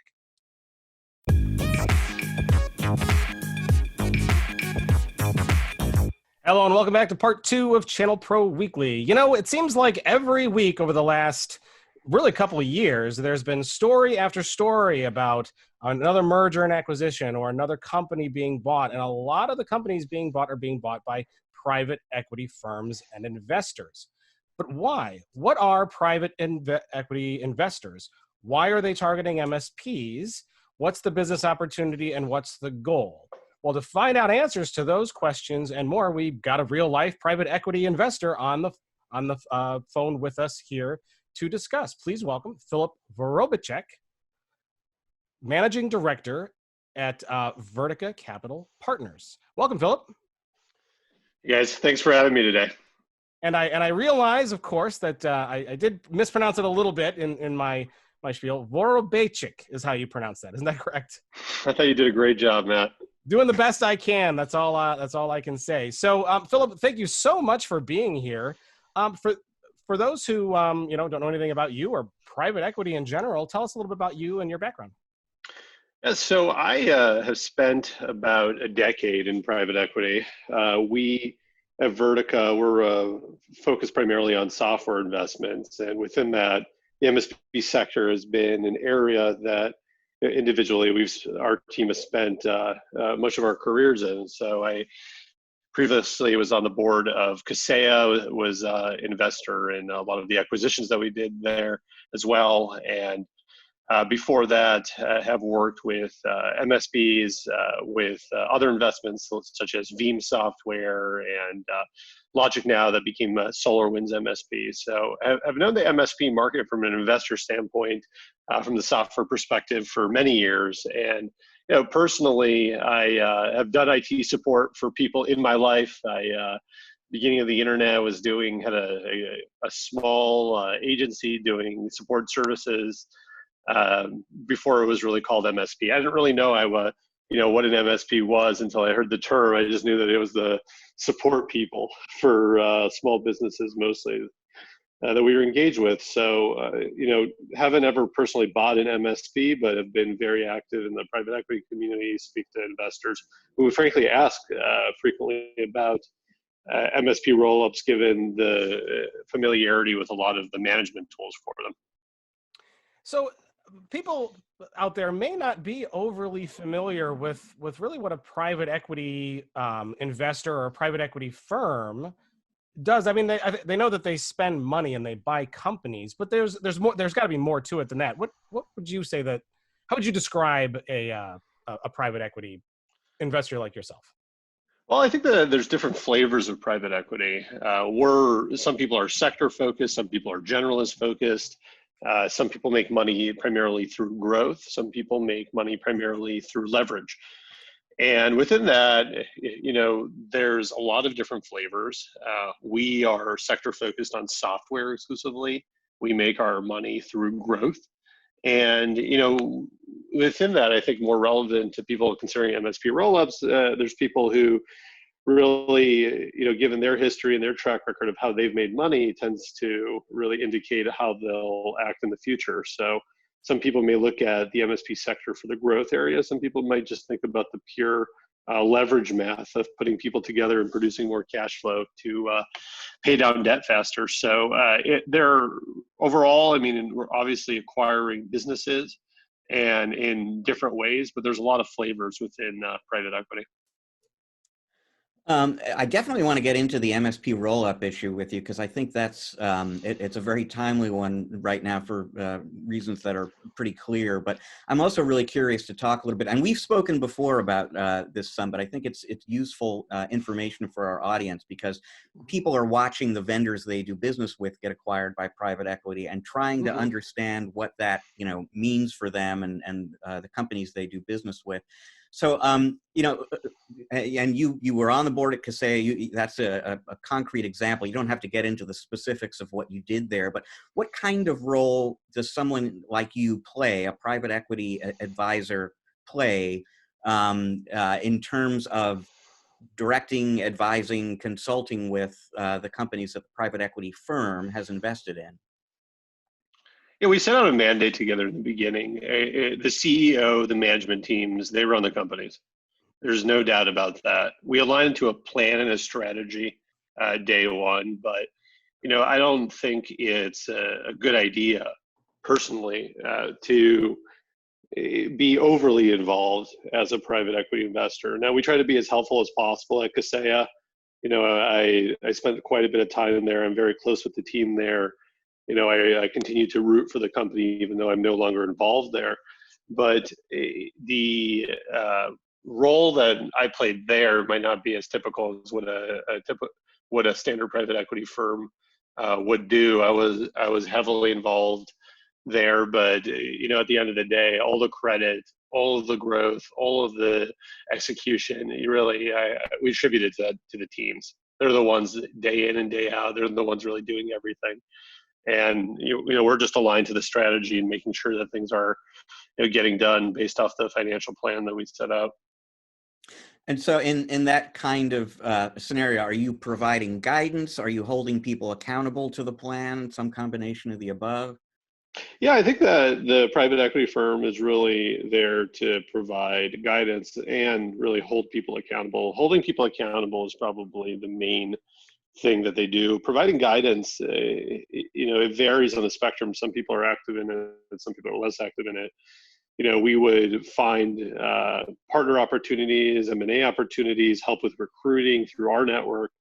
With Kaseya, talk about strategy, really be a thought partner for the team to bounce ideas off of. But I personally, I'm very adamant on making sure that people in general know that it's really the teams that run the companies. Yes, we're active, we support the businesses, we like to be proud of areas that we contribute in, but it's the teams that are the most important part of it. So one of the things I'm curious to get your perspective on, our readers, as I kind of indicated before, they get apprehensive when they hear that a vendor they like has been acquired by private equity, and that there are certain fears and assumptions about what could kind of happen next in terms of price hikes maybe, or cuts to technical support so that they can ramp up on the sales staff, or all these things that people are worried might happen. And as you were saying, it's hard to know what will happen because there are so many different kinds of private equity firms. But I mean, what would you say to somebody who has a particular set of concerns about what a private equity firm might do to a vendor that they value? You just need to know who you're dealing with. At the other side of the table, there's no consistent playbook for private equity. There have been consistent playbooks for private equity firms within that. So I wouldn't say that every acquisition of the vendors in the MSP space has had the same outcome. Certain investors are very growth oriented. For example, when Vertica invests in a company, we really focus on accelerating sales, accelerating product development, accelerating the business in ways that are benefit MSPs. And that's because we make our money through growth. That's how we underwrite. That's how we think about the world. If you're coming from a DNA where you made money through cost cutting and really more EBITDA extraction on scale, where the top line isn't growing quite as quickly as it would with a newer vendor, then that's the way you think about the world. It's hard to change over time exactly, how you think about things. But I would absolutely say that they're not all created equal. Private equity is a very, very, very broad term. And you just can't look at it as a template in that way. It's you really need to know who's the person dealing with on the other end. How have they made money before? And that, I think, is a really interesting insight. So for somebody in the audience who sees a vendor they like get acquired by private equity, if you're wondering what's going to happen, one way to figure it out a little bit is to study the private equity firm and see how they've worked with their properties in the past, because that should give you a clue. Yeah, I think that's right. So let's talk a little bit about Vertica, because one of the things that interests me certainly about private equity is just where all the interest comes from in, you're investing in software, but you have a particular kind of focus in the managed services world. So from a private equity investor standpoint, as opposed to a vendor's standpoint or an MSP's standpoint, what is maybe interesting, exciting about the managed services world right now? Well, I think there's a couple of trends. One is growing. I think there was a time that people were really afraid of the managed services market because people thought everything was going to the cloud. They didn't understand what that actually meant. They didn't understand how endpoint management and a lot of that worked. And that created an opportunity at one point for a lot of private equity investors to come into the market that understood the nuances. The reality is caveat for the last few months, but the MSP market had been growing considerably. People need IT support. New services and new issues were growing, and it's a highly, highly fragmented industry.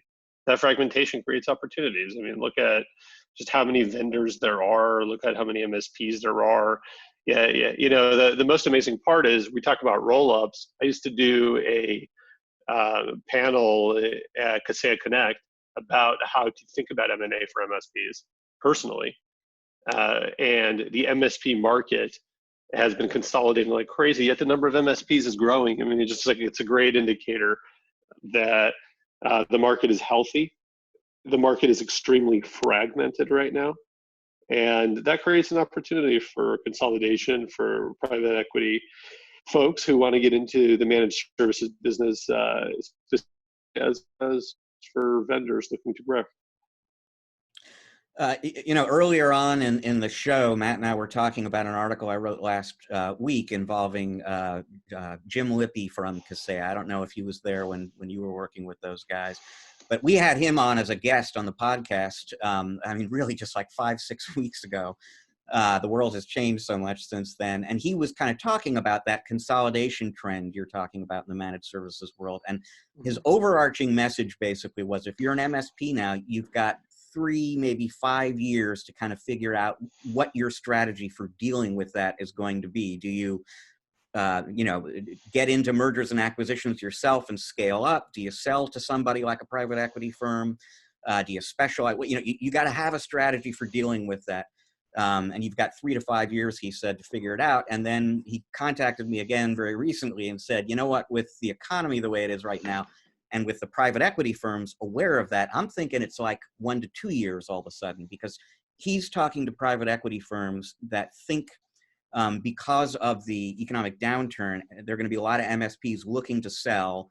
And all of a sudden, the PE firms are going to be able to buy these companies at lower prices than would have been possible before. So this whole kind of MSP roll-up story is suddenly becoming super relevant.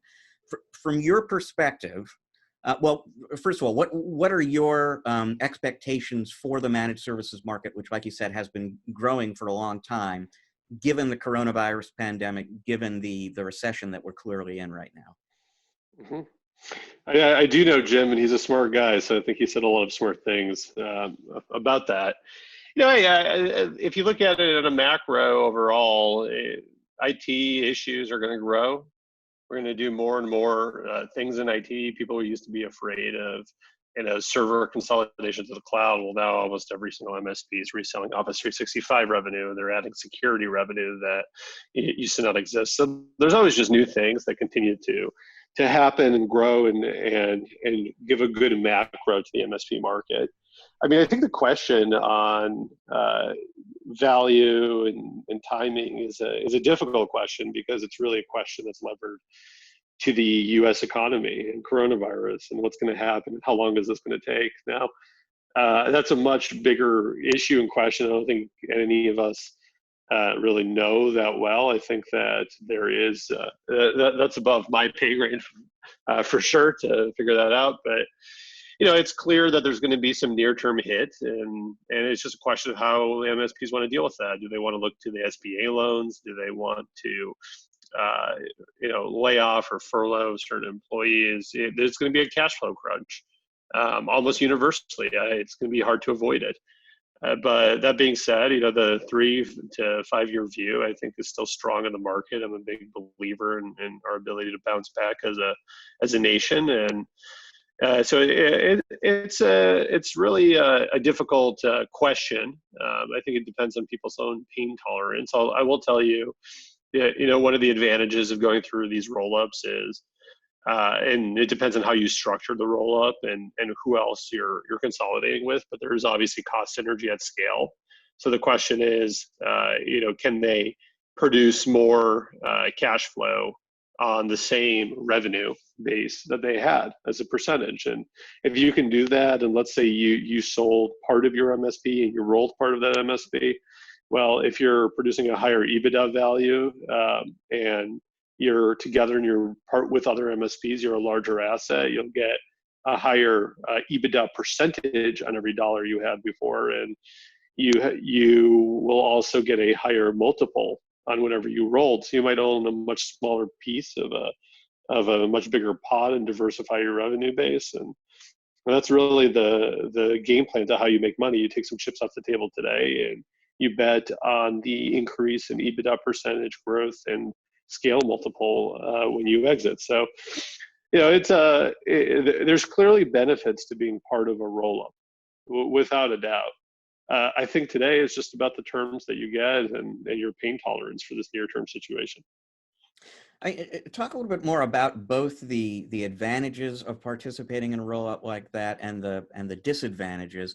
And part of why I ask is, I mean, we know readers at ChannelPro who are doing roll-ups, but kind of doing it on their own. It's just, a number of MSPs get together and they combine their companies, as opposed to accepting an offer from a private equity firm. So in terms of private equity in particular, and you just know that MSPs are getting even more phone calls than before from the private equity firms. What are the pros and cons of buying into that opportunity? Look, I think, the pros are really what we talked about earlier, which is, if you believe in the partner you're dealing with, and they can bring cost synergy in a good way that doesn't hurt culture, they can produce a higher EBITDA margin for you. If you're rolling part of your value, that's a different discussion than if you're just selling it 100%. So two different models, but let's assume for the sake of this example that you're rolling some of your equity into it. I mean, there's an argument to be made there that through the cost synergies, through synergy in sales and marketing, where they could actually accelerate the growth of new clients faster as well, and through the just multiple ARB and financial engineering ARB of it, of an asset that's doing 50 million in EBITDA is going to have a much higher multiple than an asset doing 1 million in EBITDA. Then you can also access leverage. So you can benefit from their financial engineering. You can benefit from their operational synergy. And that could create a good risk reward for you to diversify some of your wealth today, as well as get a significant upside. The total package could be more than what you would get by just holding onto your business in control today. Now, the downside, the flip side is obviously, who are you dealing with on the other end? Do you trust this partner, or can they execute? There's always execution risk, and some people are less comfortable with other people being in control. That's the trade-off. So I think there's diligencing and understanding who you're dealing with as well is very important. You can be successful doing your own roll-up as well. The goal here is to become a very big asset. It's people get into this to try to create a significant amount of EBITDA. And that's really, that scale is how MSPs over time really create a lot of value. And I'm a big believer in scale and liquidity. And, as the market tightens up from just financial debt markets exposure and private equity appetite, the larger assets are going to be more liquid. You'll be able to trade in and out of it much easier than a smaller asset over time, add values that you would want. So I believe that that's overall how we view the pros and cons. And, you can dive more into, if you'd like, into the cons of what could go wrong. But that's how I'd view it from a 40,000 foot view. So let's say that an MSP out there likes that list of cons that or pros that you were kind of talking about, and maybe in this environment is looking to sell. What could that MSP do to attract an offer from a private equity company like you? What do you look for? You look for a very steady recurring revenue base. So we're not, today actively looking to buy MSPs, but we are active in the software vendor landscape. But any private equity investor would be looking for stability in the recurring revenue. Recurring revenue is by far the number one piece. It's where you get your highest margin, and it's where you long-term create the most equity value. Transactional revenue is just less valuable. And that stability, sticky customers, diversified customer base as well is very important. We're really, I think that today the revenue base, the growth you've been having, the stickiness of that, just the quality of it really overall is the most important part. Some people will be very focused on EBITDA today. Some people will be really focused on their view of where EBITDA will be when they take over the business. So, the number one place I'd focus on is just the quality of your revenue and scale and growth rate of it. Yeah, and you spoke a lot about the goals of private equity when they buy a software company and start putting a bunch of them together or investing and scaling out. Mhm. But that's generally not the end game for a private equity investor. From what, at least from my knowledge, anyway, it was always seemed like the goal for a private equity investor was to buy, grow, and then sell. Mhm. So, is that still the end game for a private equity firm who's buying a bunch of these different companies in the MSP, say vendor model, vendor space, for example? Or is the allure of these recurring revenue models that just sit and generate cash month after month, just is it too alluring to not want to let those go? We're really focused, I would say, on. I should phrase this. Yeah, I think 95% of the capital out there is in a structure where they have to sell it. You will find a minority of the capital might be looking for, forever holds, long-term holds out there, but that's much less common. I mean, those are family offices, very specific evergreen funds, and very unique vehicles. Most vehicles that invest are looking to sell on the other end. Hey, one quick question. I want to kind of quickly circle back to the question Matt asked about what might make an MSP attractive to a private equity firm. And first and foremost, you said recurring revenue, and it just sort of flagged something in my mind that came up in my recent conversation with Jim Lippy, where and he wasn't trying to establish a hard and fast rule, but he was like, think 70%. If you're in good shape. Just in terms of weathering the storm here, but also theoretically in terms of a sale price, if 70 or more % of your revenue is recurring. I mean, do you have any thoughts or advice just in terms of how big a part of your business recurring revenue needs to be? As big as you can make it. Like at the end of the day, you sell what you can. Why maybe you have today a 70% recurring revenue business, and someone's offering you a transactional deal, and that is a great deal for you, but takes it down to 40, 50%. Don't give up revenue necessarily if it's a good deal, if it makes sense with your bandwidth to take the deal, just because it ruins your mix. But if you're thinking about it from a sustainable, consistent way, you want to be focused much more on pushing and selling, the recurring subscriptions. If you think about how you make money long term, that's the way to do it. So it's hard to say exactly what the healthy mix is. 70% is a good ratio. Very, very interesting. Well, unfortunately, we're out of time. But Philip, I'd like to thank you so much for coming on and giving our audience a chance to kind of hear from a private equity investor and advisor, and kind of get an idea of how that side operates and how that side thinks.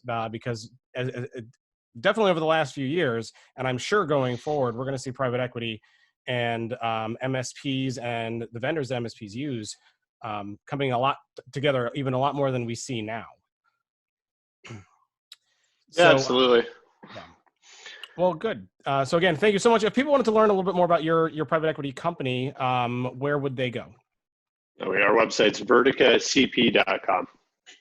All right, and we will put a link to that on the show notes page for our audience to find. And if anybody wanted to learn a little bit more about you specifically, is there information about you there, or are you on the socials?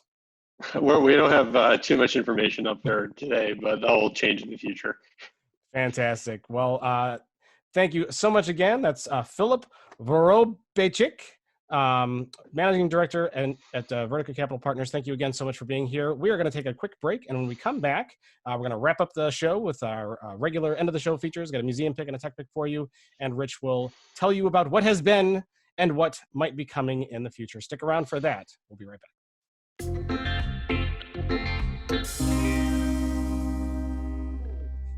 All right, we are back with part 3 of ChannelPro Weekly. We're going to wrap up the show here with some of our regular end of the show features that we have, although they haven't exactly always been as regular lately, just because we've been having so many guests and interviews on. We often don't have time for it. Matt, are you saying you're a regular now? Well, I'm a quasi-regular here, and although I've never been all very regular. Most people would say I've always been a little on the stranger side. of things. But I digress. So, Rich, great interview. It's from what I understand, a lot of these venture capital investors and they don't like to talk on microphones and to the press very much. No, and I suppose it would be only the right thing to kind of give a little shout out here. So you're absolutely right. So I have been desperately curious to interview a private equity investor who works in the managed services space for years. And a lot of times when I was in an interview with somebody from, say, Barracuda or SolarWinds or somebody like that, some company owned by private equity, I would say, hey, do you know anybody over there at the private equity firm who might be willing to speak with me? And people were always very nice about saying they would check it out. But the answer, I would rarely or never rather hear anything back from anybody. And the only reason I got to meet Philip was because last May I was at the Kaseya. So as listeners now know, Philip was on the board at Kaseya once upon a time. I was at Kaseya's show last May. This issue kind of came up in a conversation with the CEO, Fred Vicola, over there. I told him I would really love someday to speak with a private equity guy, but I can't get anybody to do it. And it was this classic kind of, CEO moment. Fred kind of looks over at somebody and says, hey, set him up with Philip.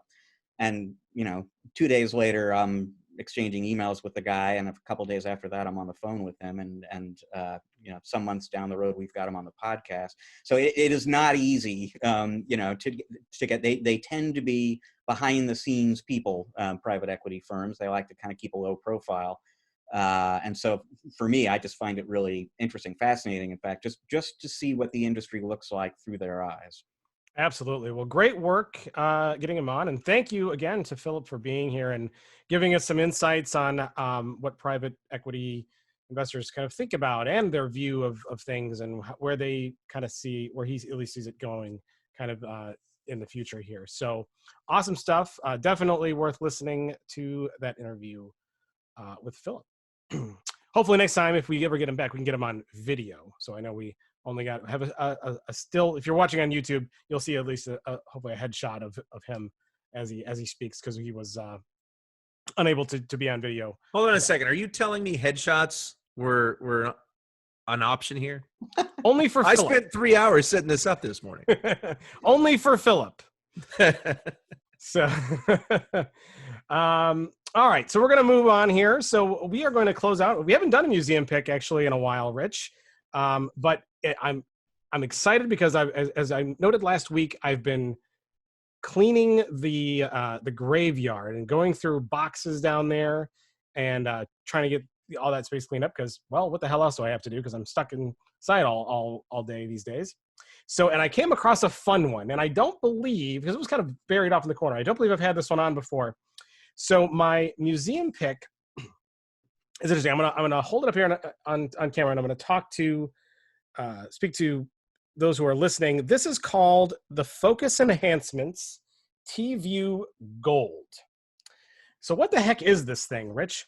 What this is back in the day, especially in the 90s kind of era, it wasn't an easy thing to connect a computer to like a television set and use that as a large display. And there was lots of reasons back in the day where you might want to do that. There was kind of not a lot of like computer compatible projectors. So if you wanted to present something into a big office space, you might need to do that. Or you might have a big screen TV that you wanted to use to show something on your computer. But it wasn't like today where basically every TV that exists now pretty much is a computer monitor. They're all fixed pixel displays. They're all extremely high resolution, and they all have built-in support for all different kinds of modes, of display modes that a PC would output. But televisions back in the day, especially in the pre-HD era, wouldn't have been that easy to connect a computer to. You got a VGA, which uses RGB output, and usually on a TV that had maybe an RF input or a composite input, NTSC kind of display. So it wasn't easy. Herman, back in the day, did you ever try to like connect a computer to a television set? Well,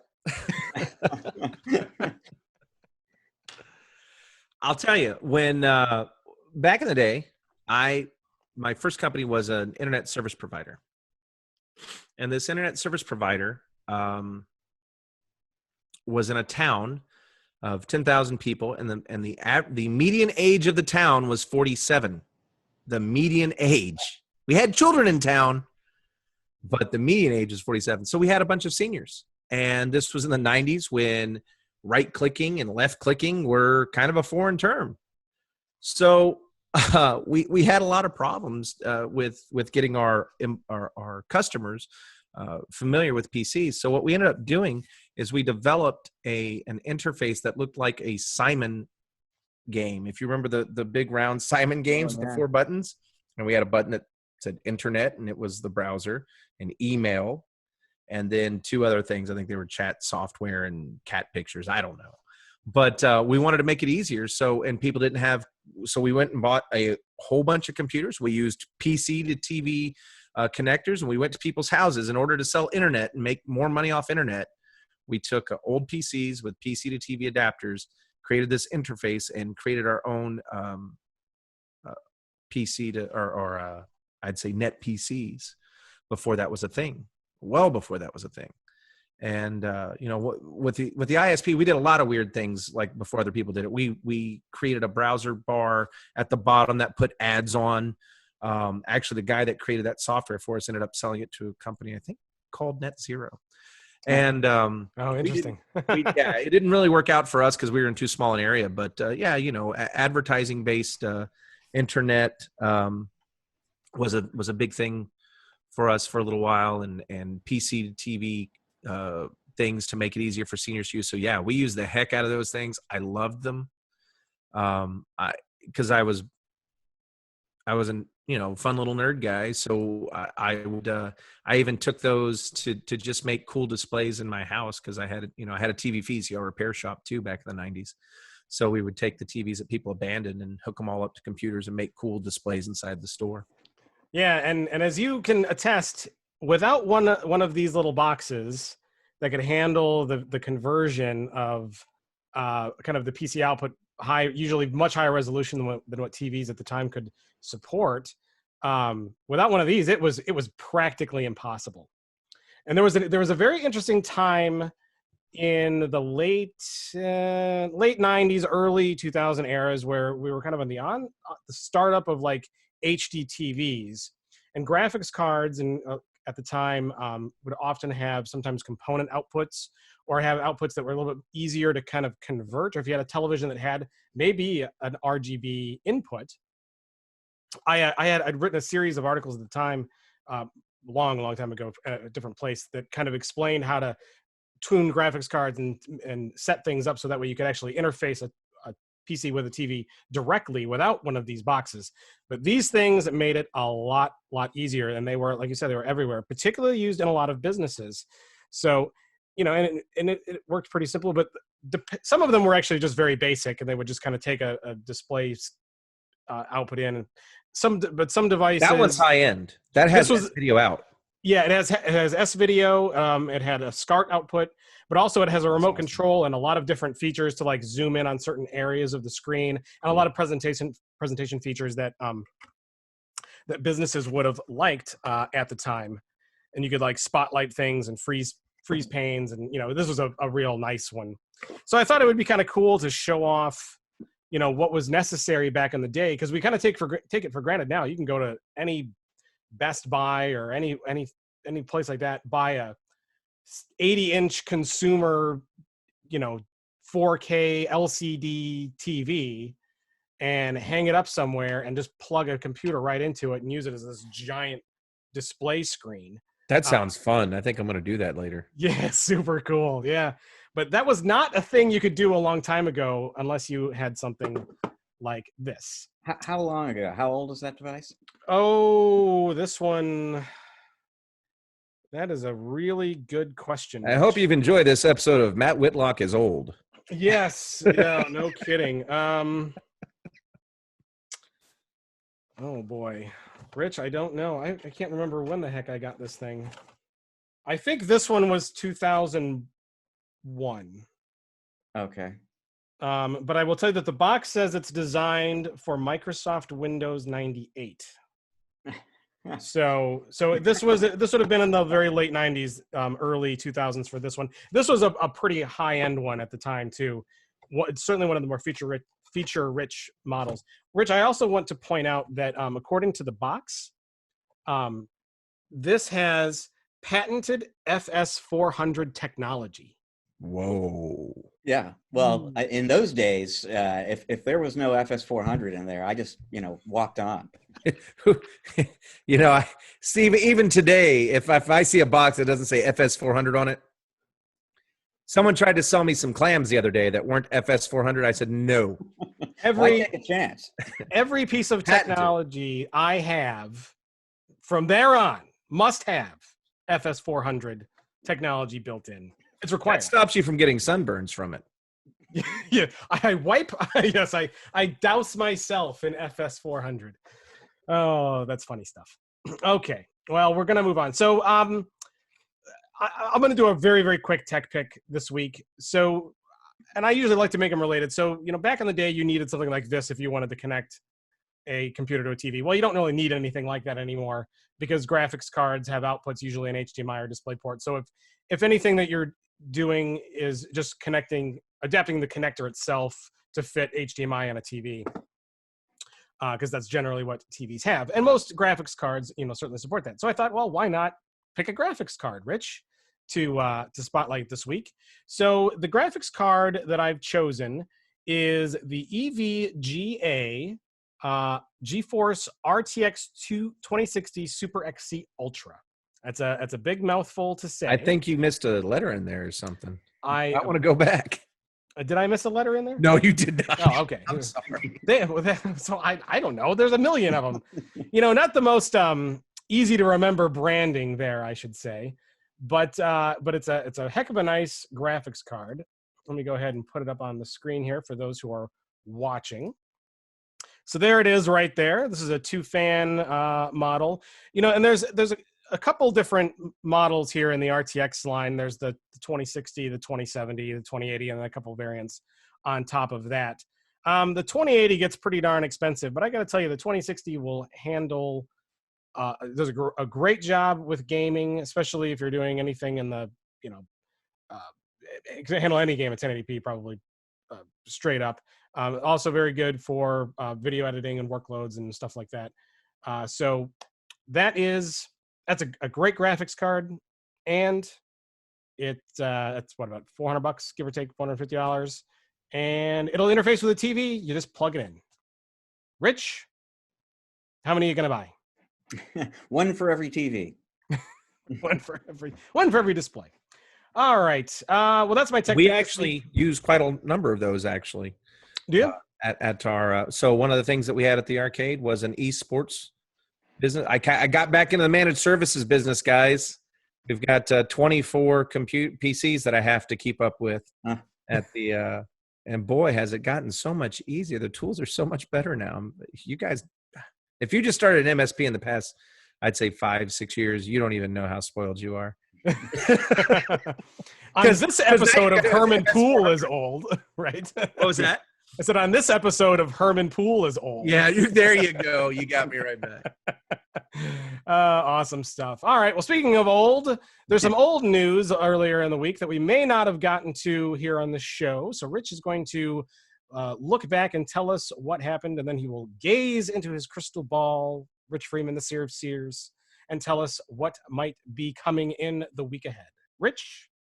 Well, if you want to know what happened at the end of the week, a great thing to do to kind of get a summary of all sorts of great stories from the week that was is to visit ChannelProNetwork.com and look for our In Case You Missed It post, written for us every week by our own James Gaskin. This week, he's got some interesting new workflow optimization functionality from Nintex. There's all sorts of research coming out right now from a number of different angles about the impact of the coronavirus on the IT industry. We've got some interesting studies we'll be pulling together for you in that area. And then James has a story as well about what happens if you are the mayor of a small town that has prohibited large gatherings for public health reasons, and you get a call from the chief of police that there has been a large gathering broken up and your wife was there. James will be chiming in on the specifics about that.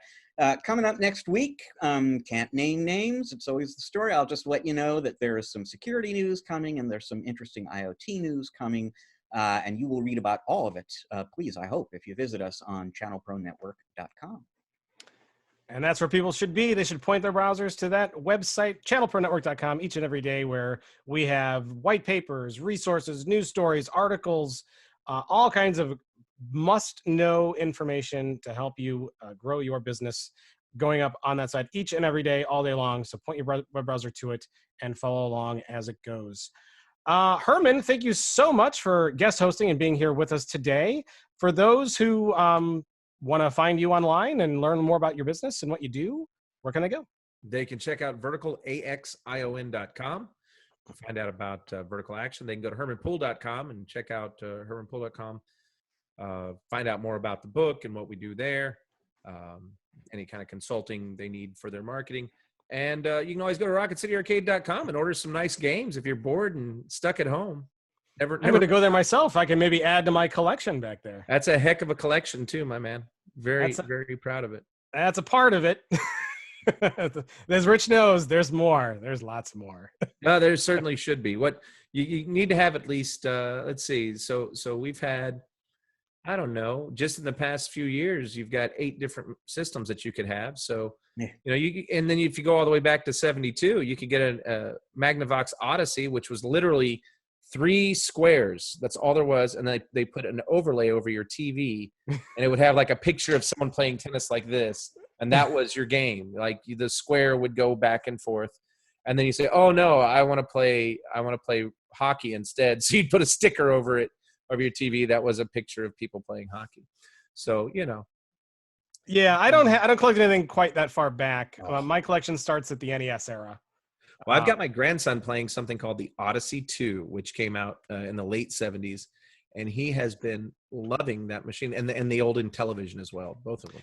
They're very easy to pick up and play, which is it's not all games are these days. Opportunity to reconnect with old technology and share that with our kids, and or just have fun ourselves. Yeah, that's the whole kind of point behind the museum pick. So. And is your book, is it available like on Amazon and most book places you can buy books? Absolutely. If you want to drive on down to Barnes and Noble and pick yourself up a copy, or Books A Million, you know, you can go to Borders. Oh wait, they don't. That's probably not the best one, but yeah, you can go to Amazon.com. You can go to Kobo. You know, Apple. It's everywhere. It's 1 Hour Marketing, The Entrepreneur's Guide to Simple Effective Marketing by some dude named Herman Pool. We will put a link to your book on Amazon on the show notes page for people to quickly and easily go and find it. So that is going to wrap up episode 141. If you want to follow Channel Pro Network on the social networks, we are Channel Pro Network on Facebook, at Channel Pro SMB on Twitter. If you want to follow me, I'm at Matt Whitlock. Rich, you are? At Rich Free. And Herman, do you have a social presence? Sure. You can check out at Get Noticed Make Money on Facebook. Fantastic. That they shall do. So without further ado, we're going to wrap up episode 141. Thanks again for listening and or watching. Please subscribe or to whatever version. If you're on listening, you can subscribe to us on iTunes Podcasts, Google Play Podcasts. We're on Spotify. We're on Stitcher. All those places you would expect. So definitely please go and subscribe there. Leave us a good rating. If you're on YouTube, hit the red subscribe button in the corner and the bell thing so you get notifications of when we post new episodes, and you can follow along there. Thank you again. We will see you all next week.